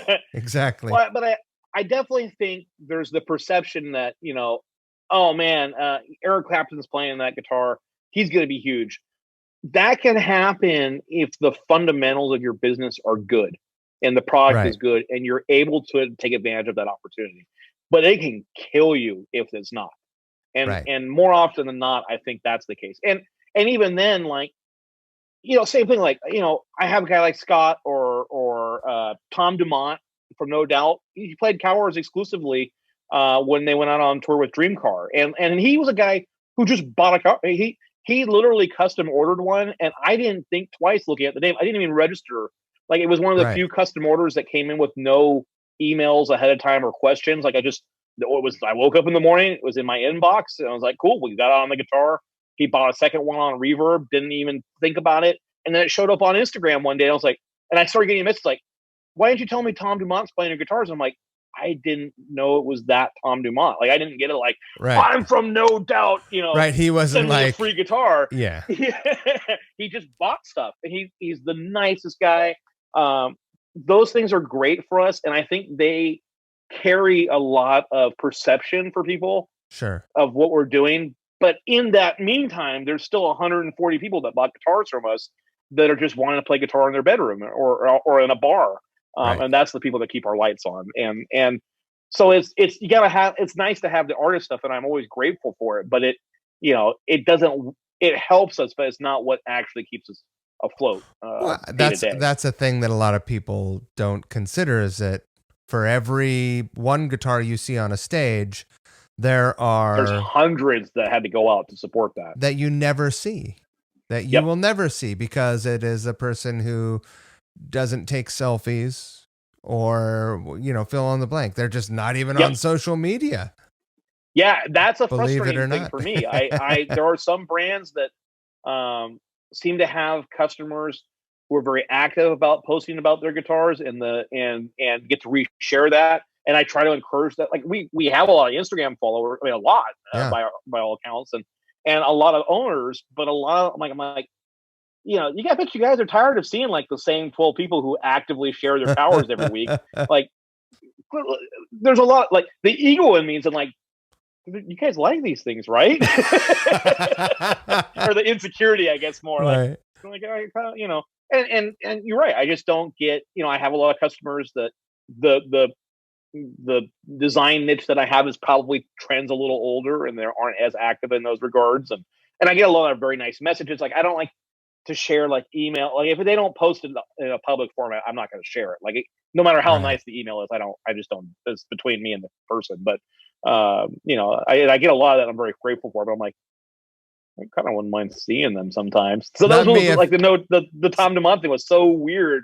It was so surreal to just find out about that because it showed up on Instagram one day. Like I started getting texts about it. Like, I legitimately had no idea that he was a two-time. I was actually panicking because what he had custom ordered we don't do we offer a lacquer finish, but we don't actually do it because of our regulations and stuff. Right. Actually, ironically, Billy at Rock and Roll Relics does them for him, and I do his gloss finishes, so it works out really well. But he had ordered this aged black Banshee, and it was just, we were dependent on Billy's schedule, and I was very upfront. I'm like, I could only control it up until it leaves our shop. And then he bought one off a Reverb, and I was like, oh God, if he doesn't like this one, and this is just a random customer, I'm like, right. If this guy doesn't like the one he just bought, I'll lose that guitar and the custom order. And so I was like, oh God, I hope he likes it. And he did, thank God. And then I saw it like 3 months later online, and I was like, oh, That's great. It was just a weird, why? I'm a dude from Sacramento. Like there was such a weird get to have, You're making cool guitars that look great and sound great, and that's it. They're, Well, I appreciate that. I do. I will never stop being amazed that people want to spend their money or energy with me. So, I hope I never get tired of that. I try to be upfront with people. We don't build a perfect guitar. We never will. I will always try to find a way to make the next one better. Like, I hope that never goes away either. Like we build a really nice one now. And I look back at last year, the guitars I was proud of, and I can see that a little bit more. And I can see, in some cases, a lot better from a long time ago. But it's one of the few things you get to do in life where I have 30 hours of commitment or 40 hours of commitment into something, and then I get to go make something entirely different. I get to go do something that I want to do. I don't work for the state where I got 10 years of my life wrapped up into building a dam and then I'm done, then what do I do now? I get to do new things that are interesting to me every day. That's and awesome. When that stops being the case, then I will probably find someone else to do my job. CEO. Hopefully not anytime soon. I'm at 13 years in, and I still, I couldn't sleep last night. I woke up. I wanted to go in before the kids were up and go try that new idea out. And I love that part of it. That's awesome. I love that. I love that. Well, thank you. In contrast to your story, every single person that's ever texted me a picture of them like, hey, I'm wearing your hat, I'm just like, whoring you out. Well, yeah, there is that. The only downside, I've definitely had the realization, like, I can't fathom trying to build a business like this 30 years ago. Before the internet, like you see those like with like Paul Bigsby, like people wrote him a letter and then he wrote them a letter back. Right. And then, a fortnight later you got another letter back in the mail. And I can't fathom having to do that. And the amazing thing about today, the internet, social media, is it allows so many people like me and across the industry. I have friends that got into, I used to get drunk with when we were building cars together, and then they ended up falling. Like, I have these friends that the Grimsmo brothers, who now make super high end pocket knives that has ballooned into $1 million business for them that they can't keep up. And I have friends that went off to go work for SpaceX, and like friends that built got CNC mills and started making parts for their own things and then turned into businesses. So there's all these little pocket cottage industries now that I think you're going to see more and more of this, especially as it is hard to sustain some of these really giant companies as the markets shrink a little bit. The internet allows us to do that. The Instagram not only did I find some of these guys who I had lost touch with, it turned out they were running a business. I can do this. The downside is there's about 65 ways to directly communicate with me every day. Right. And it does get to the point where I'm like, oh God, no. It's Saturday. I'm out for a little while. Unplugging. Unless that's like, hey, I'm ready to give you money right now. I'm like, oh, I'll answer that one. Nothing says thank you like money. Yep. But if it's just, do you think I should get a white pick guard or a cream one on this one that I'm 6 months away from finishing? That could be a Monday email. I'll talk to you Monday in 3 months. Yeah. Yep. Right. On my lunch break, while I'm eating that sandwich in front of the computer. Well, I'm gonna get some food myself and walk my dogs. I thank you so much for spending 2 hours with me. I'm sorry that I will talk anything into 2 hours. No, I appreciate you listening. It's always nice to this is just like a no form conversation, right? I don't know what we're gonna talk about necessarily. For all I know, you and I were gonna end up we could have ended up talking about Datsun as a brand for an hour. Like, I don't know, Yeah. Who knows? Maybe I was gonna find out that you are super into custom 60s upholstery, and we'd talk about. No, you're good there. If it's stereo consoles, I will let you do a 3-hour podcast with my dad. That's his new obsession. Is that right? Is tube stereo consoles. It's kind of the bane of our existence in the shop because they are now starting to clog the shop up. But that's a well, whole you guys other can't be far from Skip, right? No, I mean he's got the Elk Grove store, which is right across the street almost. I mean, not that Skip. From Skip Timmons. Yeah. Yeah, he's somewhere nearby. I don't know exactly where. I think he's more downtown if I remember right. But yeah, he's around. That guy, he's got some ideas about tube consoles and amps. Yep. Yeah, it's everybody who does what I think any of us do. We all have our hobbies on top of our hobbies on top of our hobbies. Right. And as long as they're not golf, I will be interested. Well, it's funny. That's what my uncle that used to work at Datsun, his family business, like his father and his son had a custom golf cart business out there in Grass Valley. Oh, that's kind of fun. Like, see, it's mechanical. I'm in. Fancy golf, they're not. Yeah. Yeah. Nice, whatever. Nice shit. It's crazy. They gave me a tour of the place, and I was blown away. Nice. Yeah. I will, to the bane of my kids' existence, I will watch almost anything on anybody making something. Like I'm just fascinated about how things are made. I love it. It could be mundane. It doesn't have to be a Swiss watch. It can be, golf cart. I just like that stuff. I'm always fascinated how, I don't think people truly. I think this is the one thing I took away from growing up in Dad's business and building cars and stuff. I don't think people now, and this is a very old man rant, but I don't think they appreciate how much work goes into things, even really simple, mundane things that we treat as throwaway items. And I'm guilty of too. I'll look at that, even just like packaging. Last story, and I'll let you go. The accessory line, the racks that we make. Yeah. I had to learn more about cardboard and packaging trying to get those boxes developed than I ever wanted to know in my lifetime. And so now when I get something that's really well packaged, I'm like, wow, that was a lot. I can appreciate how much work went into that. And packaging is hard. You got 3D objects. You're trying to think about, all this stuff and how to do it efficiently. And well, you have to think if it's something that you're going to have someone assemble partially or in full at home, you have to consider how you're going to construct that thing. And then I'm going to go out on a limb and assume that when you started, maybe not, you seem to be a very thoughtful and forward-thinking fella, but you probably didn't consider that once you designed this beautiful guitar stand, you were then going to have to design custom packaging to ship it. Nope.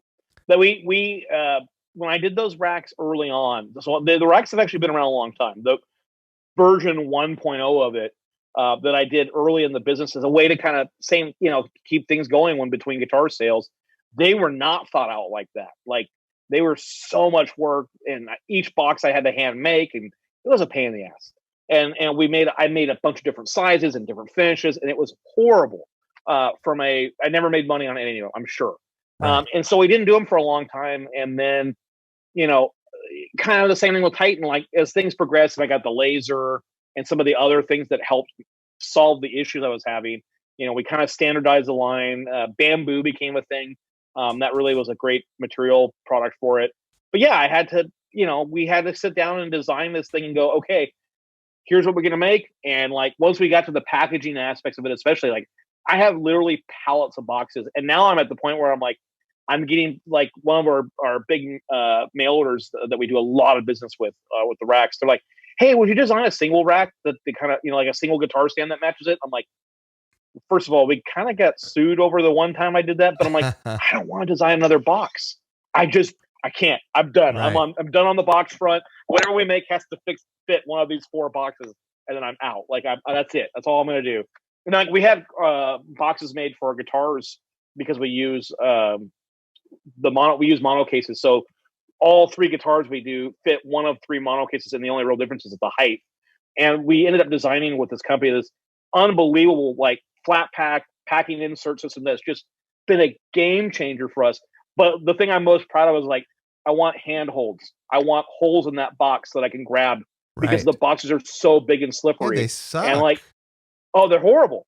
And especially a Banshee case, it's a base box at that point. And so, like, you're trying to bear hug this thing. So, like, the first 3 months after we got those new boxes, like, all of our delivery guys like, thank you for doing that. These are so much nicer to handle now. I'm like, yes. Thoughtful. So apparently, when I get tired of building guitars, I'm going to learn packaging sciences. That'll be my new job. Then you'll finally have a job. Finally. Wait a minute. Let me ask you. Like we all ultimately will. Do you mean to tell me that the Banshee fits into a mono bag? Yep. Is it a custom mono bag? Nope. No. And this whole thing started because, okay, sorry. I said last story, but one last story. We make, because of the way our CNC is set up, we can make everything we make left-handed with no new programs. So you just bring it up on the other side of the machine and it mirrors. Right. Anyway. So for a long time, and this is why I knew Gibson knew about us, we were getting phone calls from people who wanted left-handed Firebirds, but Gibson wasn't doing them and didn't want to do them. So the first time we did a lefty, when we got done, I realized, oh shit, it's not going to fit in the case, because we were using like the hard shell TKL. Right. And so I was like, well, all I can do, I'm not going to. I called TKL, and they're like, oh yeah, no problem. The minimum order is 50 cases, and I'm like, but all I need you to do is this, like, just flip the insert over. Like, that's it. Like, I don't. Right. I'm never going to sell 50 left-handed Firebirds in my entire life. Right. And like, well, that's the minimum order. And I was like, no, I'm not doing that. So we had been using mono for everything else, and so I rolled the dice. And actually, what ended up happening was everyone preferred the mono because it wasn't like trying to lug a keyboard around. The Firebird case is so big. The mono is so much easier to get around. And so, like, we had our dealer in New York at the time, we were selling a lot of guitars in New York City, and people had to ride the subway. And it was so much easier to get that guitar around like that, man. That we've never gone back. I'm not limited on what I design by a specific case. And at the time, especially because we were making carved tops and flat tops and all these other things where the neck angles are different, and like, even in the same shape, the cases would have to be different. It just wasn't practical for us. Right. So the monos, we were like Mono's 3rd OEM account. I've been with them forever. I love their cases. So having that box now, because really, like I said, the only difference between the base bag and for a Banshee and the normal bag is 3 more inches of height or 4 more inches. It's one box. It has a cut line if we have to cut it down, preformed in it. The inserts, there's a insert that pads out the bottom. There's one that slides over the next section, supports the middle of the box, and one that captures it at the top, and they just fold up. It's the coolest. It's a dumb thing to be excited about, but it's really exciting. Like, it's a really cool thing. Man, it doesn't. When I buy a guitar now, or foam, or when I buy a guitar now, if it's not a vintage guitar, like if it's a vintage guitar, sure, I want the case. Yeah. If I get a new guitar, I don't want a fucking case, man. Yeah. I might not even want a gig bag. I have, I have a problem over here. Like, every bed is essentially held up with guitar cases. Yeah. I have the storage space under my stairs and my basement. If I show up with another guitar case, my wife's going to kill me. I think the 5 hard cases I have for the non-cowers are in my attic. I have a mono double bag that I I'm never going to need more than those 2 guitars, and everything I have fits in that double bag. Right. And ironically, that's the only. Actually, it's kind of tough when I do have to get, like for Cower Fest, when I have to bring a bunch of guitars back to the shop. It takes like 7 days of trips to get them all back. Right. Yeah, I think that was the trick. That was the gag I learned, and I learned it from a bandmate. Double bass bag.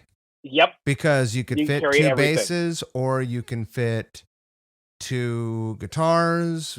Anything will go in there. Yep. I have a 1-trip rule for. I it's been years since I played in bands, but if I have to make more than 1 trip, I'm not interested. So it's the double bag and the combo amp and the pedal board. I can do that in 1 trip, and I'm happy. Anything beyond that, not doing it. I'm lazy. I'm a very lazy human being. You're an efficient. On all fronts. You're efficient. Yeah. All right, we'll go with that. We'll go all right. efficient. Well, I won't hold you up any longer. It's been truly wonderful talking. Dude, thank you so much. Yeah, absolutely. One of these days, my order is going to show up in your inbox. Hey, come by anytime. We're here when you're ready. Awesome. I won't see you in January at NAMM, but nope.